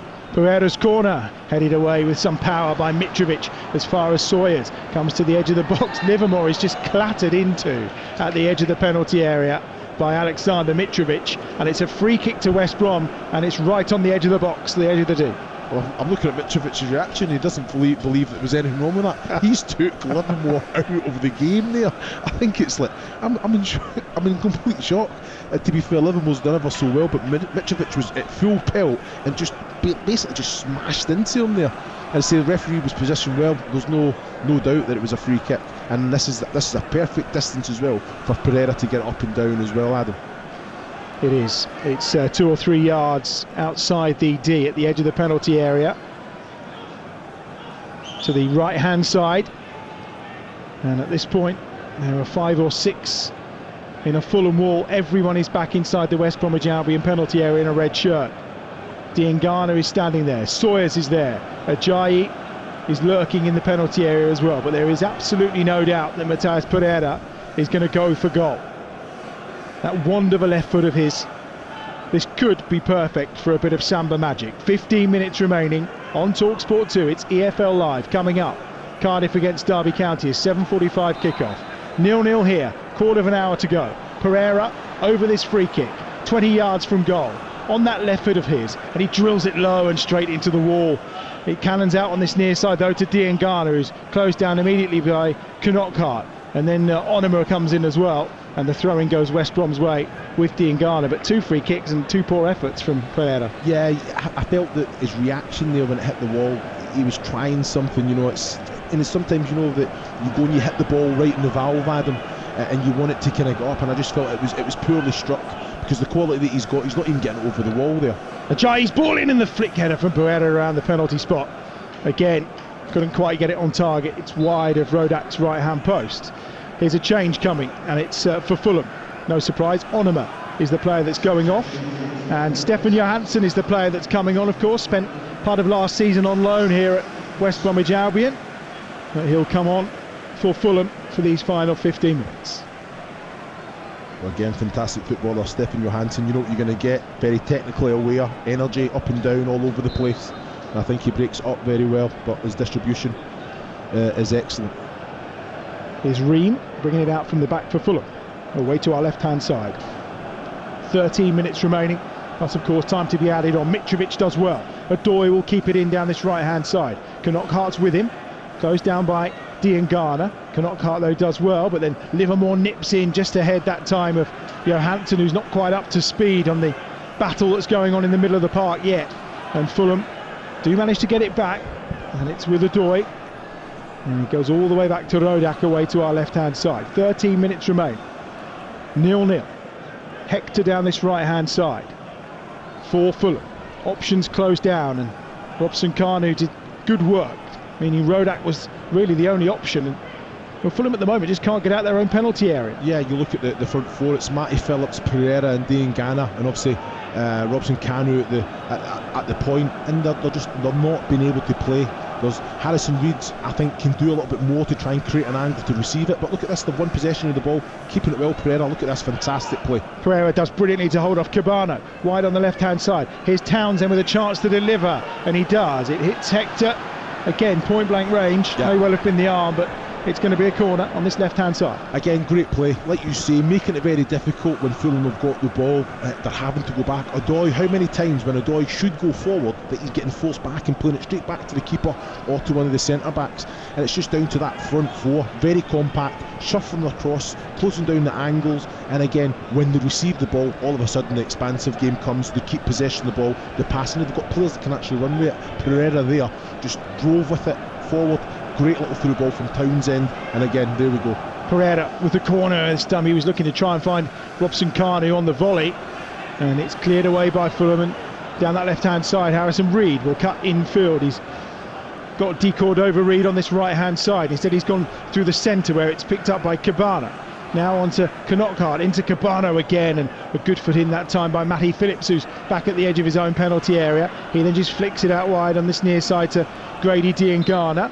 And Diangana is fouled by Bobby Cordova Reed, and it's a free kick for West Brom midway inside their own half. So difficult to play against Diangana. He'd already got away from Bobby Reed there, but he allows him to catch up just so that he can just feel him and kind of invite that challenge, invite that foul.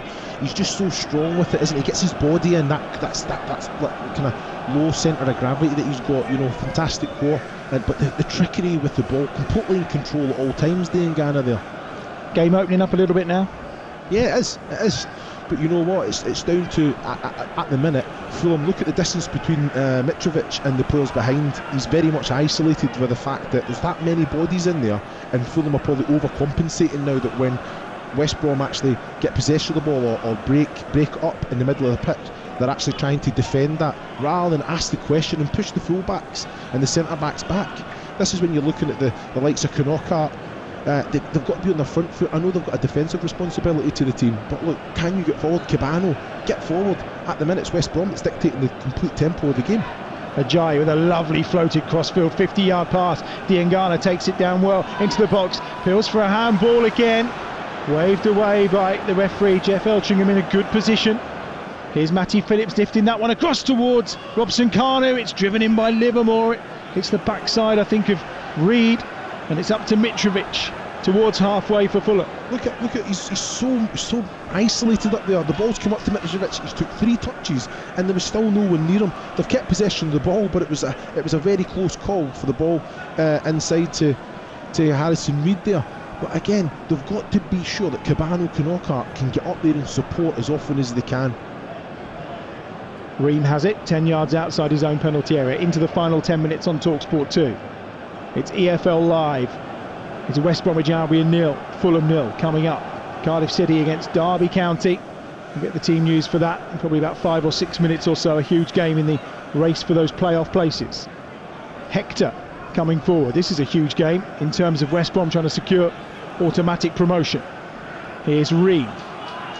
10 yards outside his own penalty area. Forward he goes again. He's forced backward by the pressure of Hal Robson Kanu. Rodak will clear from level with his penalty spot. Get some distance on this one towards Mitrovic. Ajayi wins the header, taken down by Stefan Johansson. Dispossessed on that far side though by the work of Pereira and Phillips now on a charge down that right hand side, evades the first challenge. Phillips has got support from Diangana, and Hal Robson-Kanu goes alone and then tries to hit the shot and almost falls over as he does, and nothing comes from it, and Fulham have a chance to bring it clear. I tell you what, Adam, he done everything right until that last. For me, he's took a touch, he's in the box, he's thinking, he's already made his mind up, I'm getting my shot away. When he's got two, he's got Robson-Kanu inside and Diangana, he's got to look for the man and play it there, and he just wasn't in complete control of the ball. He'd done ever so well, so direct, skipped past the first challenge, and he's got Fulham on the back foot, he's got Ream there, backing up. That's when you release one of the players, Diangana or Robson-Kanu there. Huge games at the foot of the Championship as well tonight. Wigan in 15th place, of course, but with that potential 12-point deduction hanging over them. They are leading Hull by 3-0 now. Hull 22nd in the table and on 45 points and really fighting to survive in the Championship. Here's Romain Sawyers trying to slip it through towards Robson-Kanu. Comes to Diangana, edge of the penalty area. Diangana still going, just tried to cut inside, but Knockart, he was going onto his right foot, but Knockart was alert to the danger and whips it away for Fulham. There's some tired legs out there. Mistakes are being made and opportunities are coming. Well, I've got to say, he's making me eat my words. I'm saying that he's got to get up there and support Mitrovic, but when you're defending like that and seeing the danger coming up, that's excellent defending from Diangana there. He caught over Reed, just tries the shot and it's collected at the near post by Johnson. Immediately bowls that ball out to Robson-Kanu. There's a lot of players walking who clearly they're just feeling it a little bit in the second half. 7 minutes remaining, plenty of energy. The games are coming thick and fast. Here's Pereira, first time ball in towards Robson-Kanu, and arriving at the back post that time was O'Shea, but no one can get there. Just too much on it in the end from Pereira, and it's out for a throw by the far side. Is there too much on it? That's the thing. Pereira's done ever so well. He's fired it with laces across. Robson-Kanu, in my opinion, it's great movement. He's just peeling back then so that he can drive and attack it, and he just doesn't, and it comes right across the 6-yard line. Someone's just got to gamble there. Gamble, throw yourself at it, any contact whatsoever there, but it's a fantastic ball across. These games kicked off at 6 o'clock tonight in the Championship. Reading 1, Middlesbrough 0. Middlesbrough obviously down in 19th in the table, lost to Bristol City on Saturday, but away from home they've been in decent form, and Wigan now 4 up against Hull. A terrible opening 40 minutes or so for Grant McCann and that Hull side. Here's a change for West Bromwich Albion, and Grady Diangana is coming off, and we'll see the introduction of Callum Robinson for West Bromwich Albion. A final roll of the dice for Slaven Bilic with 6 minutes remaining. They go in search of that goal. They're certainly having the better of the last 10 minutes or so, as the game's just opening up a little bit more. Yeah, they are. You know, I'm surprised with Diangana, because I think he's been excellent. Every time he gets it, he doesn't really give the ball away. He's making things happen, even there in the box. You know, he's trying to get the shot away. He's nonchalant. But Callum Robinson, you know, when he first came here, he was excellent, and he's came back and the form's not been great. So hopefully he comes on and makes a positive impact, because he's such a talented player. Is Diangana good enough for the Premier League? Definitely. You know, I think he's one of those players that definitely has the quality. And like you say, I think just from this Championship season. Oh, Robinson first touch into Robson-Kanu, who goes down in the box, wants the penalty, and it's waved away by the referee. The challenge from Harrison Reed. The referee's having none of it. It's a penalty kick for me. It's a penalty kick. Robson-Kanu is in control of the ball. He's just done the little tic-tac, went through the two of them, and there's contact. Now, the probably thing is he in control of the ball? I think maybe Rodak, the ball's probably going straight through to Rodak, even if Robson-Kanu goes through. But there's definitely if it's a thigh or a knee in the thigh of Kanu there that takes him down. I'm looking by your face and you're not having any of it, Adam, are you? I'd just like VAR to have a look at it for me. I may be the only person that said that at any point all season. It's called Dover Reed. It just goes down under the challenge of Townsend. I didn't think he had control of the ball. I thought if it had been given for me, it would have been fairly soft. He's just done tic-tac through the two, but no control of the ball at the other end, but there's definitely contact. And I think the ref's view was probably obscured by a couple of other bodies as well. It's a free kick here up the other end. There's been a yellow card as well, which has been brandished to Connor Townsend for the foul on De Cordova Reed. And it's a free kick in a dangerous position here for Fulham. Now, they've caused most of their problems from set pieces. Here they are, 5 yards outside the right edge of the West Bromwich Albion penalty area. Hearts in mouths for Baggies fans with 4 minutes remaining at the end of this game. West Brom 0, Fulham 0. Over the top of it, Harrison Reed, and also, unsurprisingly, because his delivery's been excellent in this game so far from set pieces, Joe Bryan. And there's 2 men in the wall, Robinson and Pereira. The referee's whistle allows us to go. They'll surely be looking for Mitrovic as it's swung him right under the nose of Johnson and straight into his hands. And I may have jinxed Bryan there by saying how good his delivery's been throughout the game. Yeah, you know what, a little bit too close to Johnson. Good strong hands from your keeper as well. I'd like Fulham to go and put a little bit more pressure on Johnson there. But like you say, the quality that Bryan's got, that he definitely, that was a poor executed free kick there. 3 minutes remaining of this game, plus time to be added on, of course. On that far side, the right-hand side, the ball is at the feet of Romain Sawyers. He finds Hegazi. Is there a winner? Can West Brom get the first of those 3 victories that will guarantee them a place in the Premier League next season?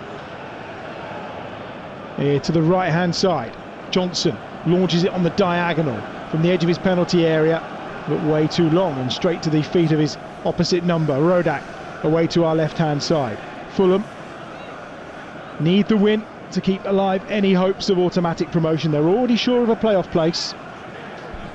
Another point as well and a good result today. Elsewhere, Wigan have gone now 5 and 6 up against Hull. 42 minutes played, and Wigan are 6-0 up against Hull in the 6 o'clock kickoff in the Championship. Wow, just wow. What that will do for Hull for the rest of the season, well, who knows. Here's Knockart, infield he goes, Johansson, heavy first touch, but it just took him away from Livermore, and he finds Knockart again, still running, the little man. Down that left-hand side, Bryan. Cabana helps it on down that left-hand side to Knockart, infield, Ajayi there to clear up with Sawyers for West Bromwich Albion, but it's a little bit lackadaisical from Sawyers, and Knockart gets it back at the edge of the penalty area, but it's the work of O'Shea that's good, and he finds Townsend down this left-hand side, and these 2 fullbacks for West Brom have done very well as that's forward towards Robinson on this near side. Hector will chase it down, but Robinson had the final touch, and it's out for a throw to Fulham. No, I agree with you. I think Dara O'Shea and Connor Townsend, excellent now. They read the game very well. They come and they're always covering round for their centre-backs, and you know what, they've got great energy going forward as well. Trying to create those overloads and those attacking and that attacking third. And to be fair, I've got to say, very impressed with the final ball as well, the delivery and the decisions. But defensively, they're sound. They know exactly what the responsibilities are.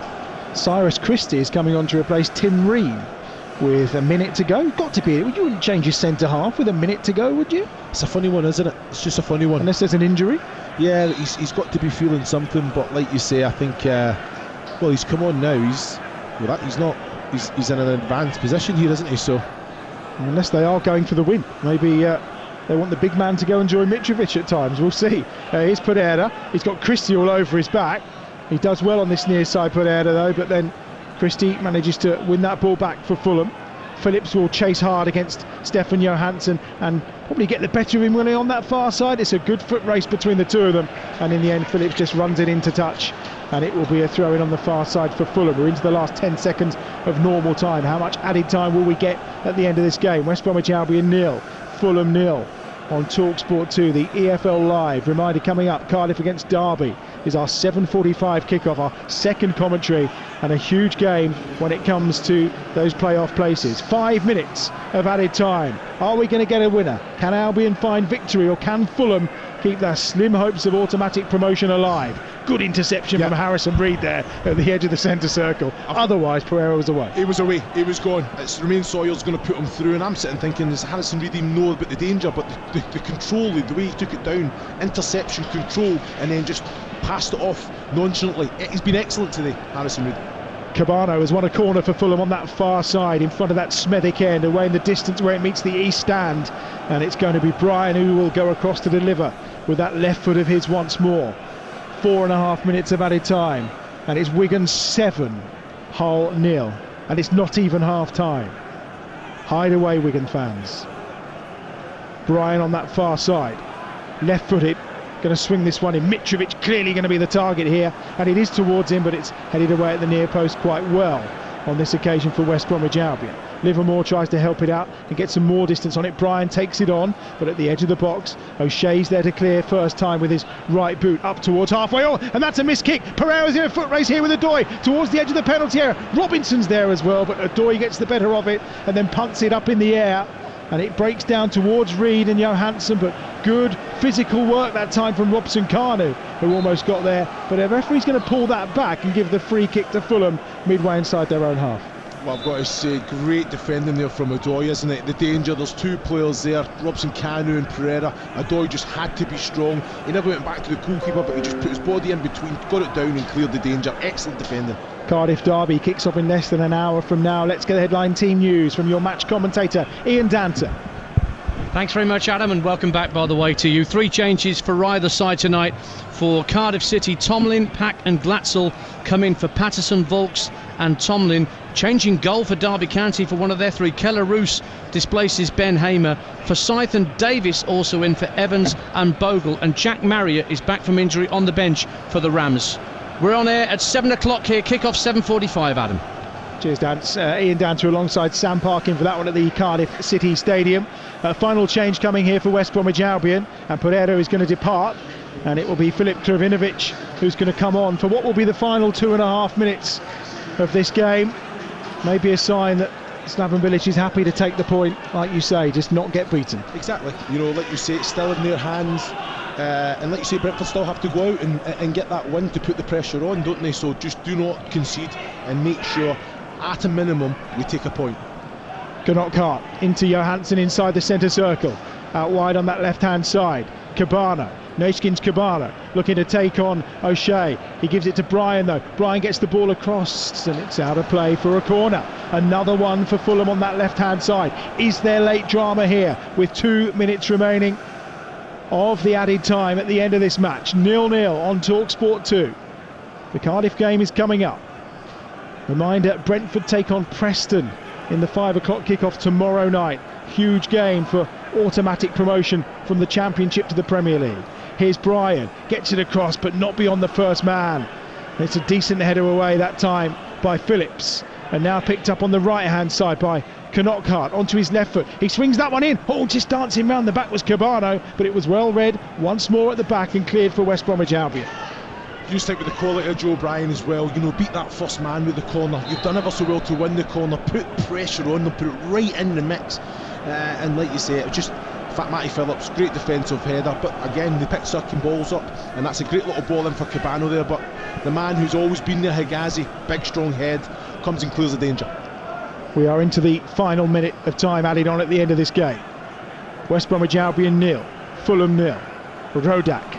Hector flicks that on inside the box. It's away by Livermore, but it's only kind of half clear because it's up in the air. Cyrus Christie putting the pressure on that far side. Comes out to Bryan again. Left-footed ball whipped across. Mitrovic tries to take it down on his chest and get something away, but once more Higazi's there to block him out. Hector.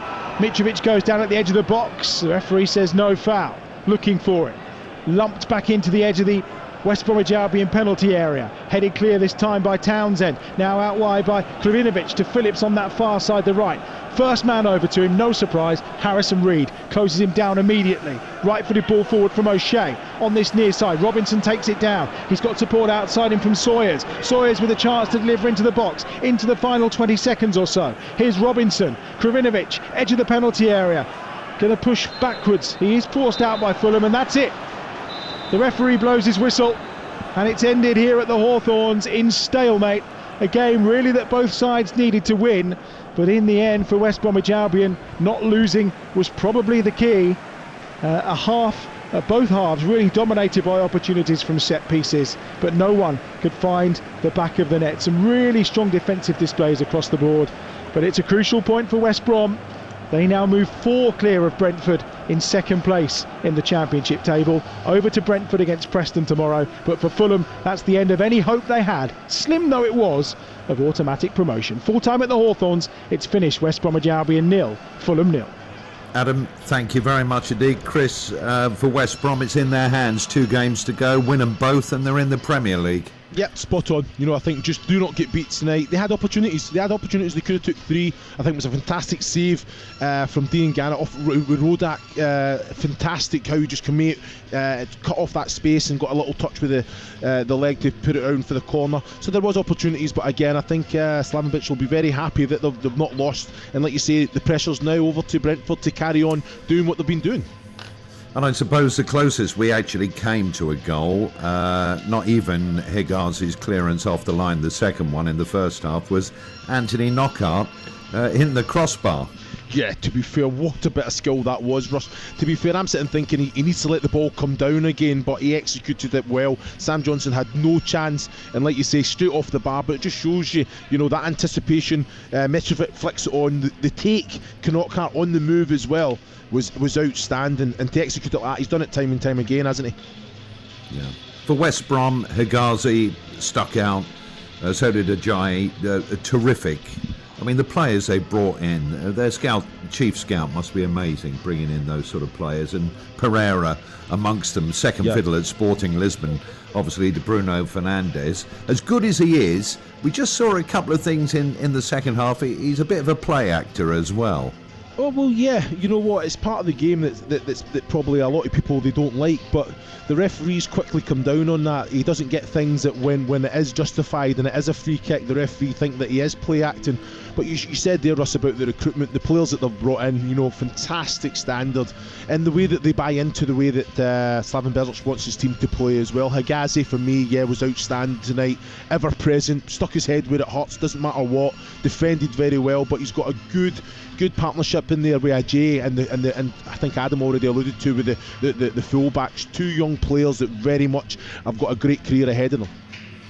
Adam, I've not heard a commentator make a plea for VAR. You did it. Congratulations.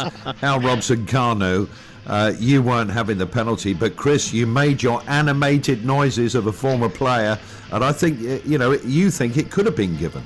Yeah, you know what, I think Robson-Kanu's in control of the ball, and then he does a little tic-tac and the ball goes through, but then he goes through 2 players. So is it one of them that he's not going to get through those 2 players without contact? I thought it was definitely maybe thigh on thigh, and Robson-Kanu went down, but the referee's view was definitely blocked a little bit there. But like you say, I just don't think that was control of the ball at the end. I think Rodak, the ball would have probably went straight through, and I think that's why Adam drew me the dagger looks and never agreed with quite me. Right. Harrison Reed stuck out, some great defending at the back, and also attacking defending, if you like, in the West Brom half. He's got it all for me, a fantastic footballer, but even in the last minutes of the game there, he's sprinting over to Matty Phillips just to kind of to make him go back the way. But some of his timely challenges, he sees the danger, he reads the game so well, Russ, but it's his technical ability as well. He makes them tick, he can pass the ball, he tackles, he goes and puts his head on it. He's only a small man, but you know what, he's got such a presence out there as well. Outstanding. Adam, I suppose Scott Parker would be thinking, well, okay, it was a bit of an outside shot, we've got to concentrate now on who we're going to play in the playoffs and try and get into the Premier League that way. For Slaven Bilic, though, 2 draws on the bounce now. Brentford playing Preston tomorrow.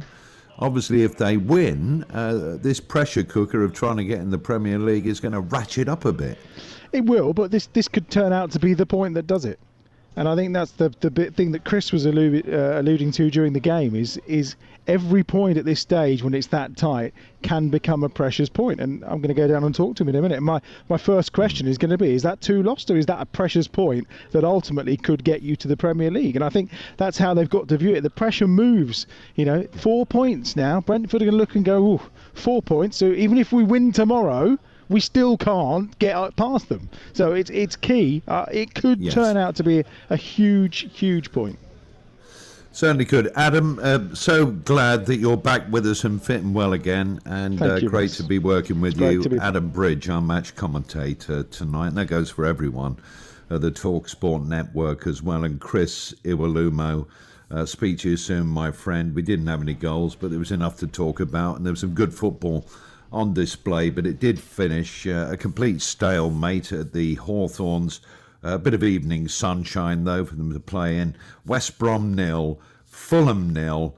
And for the want of trying, well, they did try. They just couldn't score.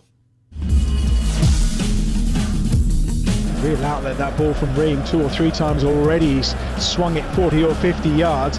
Knockart will lift it into the penalty area. Caballero keeps it alive and off the goal line from Hegazi. Well, it was across the face of the goal. Johnson's in no man's land, but for the second time, Hegazi is there to save the day for West Bromwich Albion. The only disappointing thing that Fulham's not got someone just breaking that, anticipating it coming across, and it's a tap-in to an empty goal from a yard out. O'Shea delivers the ball into the box, it's nodded down and comes to a chance for Diangana, who just dicks it out with the outside of his left foot, and it's literally inches wide of that left-hand post. Knockart on the half volley! Oh, he struck the crossbar! It's a terrific effort from Anthony Knockart. On the half volley, he took it down for Mitrovic's flick on, and he struck it so sweetly, and it cannons off the crossbar and goes behind for a goal kick. What a strike. I'm telling you, Adam, it has no right to get the accuracy on that because it's still a little bit high. He takes it so well. He's just central, just outside the D, and he struck it with the power and the dip on the ball. You know, I've got to say, Johnson had no chance whatsoever. The referee blows his whistle, and it's ended here at the Hawthorns in stalemate. A game really that both sides needed to win. On DAB+, online, via the TalkSport app and on your smart speaker. EFL Live on TalkSport 2. At Wix, we know tradespeople have been keeping the homes of the UK safe and sound. So we know you need to get back out on the job quickly. Get instant access to your 10% discount with the Wix Trade Pro app and shop with us in-store, click and collect, or have your order delivered. Not a member? Download the app to register. Always cheaper with Wix Trade Pro. Terms apply. Nothing phases the Money Campbell because his bills are under control with Money Supermarket. Even this. The dentist, not a flicker of anxiety. Fox is making love. This laugh. He's calmer than a banana. So, be like the Money Calm Bull. Get money calm. Money Supermarket. Philip Schofield here. Did you know WeBuyAnyCar.com can help settle any outstanding finance on your car? They just sort it all out for you. And did you know you can't hum whilst holding your nose? No, me neither. Not as useful as settling outstanding finance, but good to know. Take the hassle out of selling your car and enter your reg number now at WeBuyAnyCar.com. Admin fee may apply. For more information, see WeBuyAnyCar.com/info. Tuesdays at KFC gonna get you like, wow, pow, chow, kapow, get down right now. If you know how, then take a bow. Cause this deal's gonna raise a brow. Get 9 pieces of original recipe chicken for an eye-popping $5.99. What the?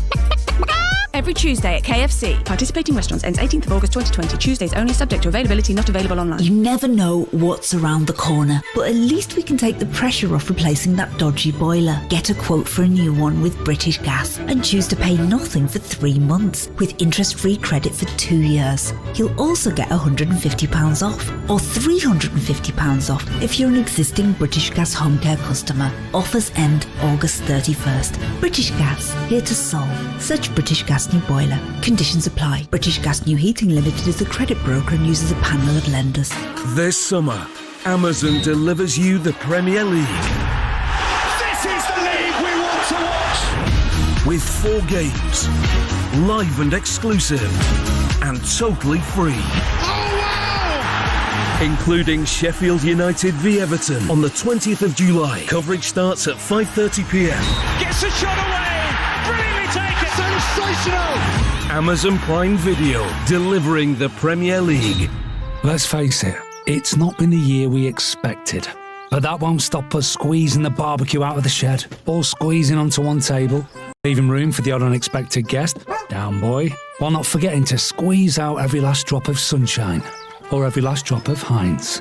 Heinz sauces. Squeeze the most out of summer. Wednesday evening, live Premier League football. Newcastle versus Spurs. Coverage from 5:30.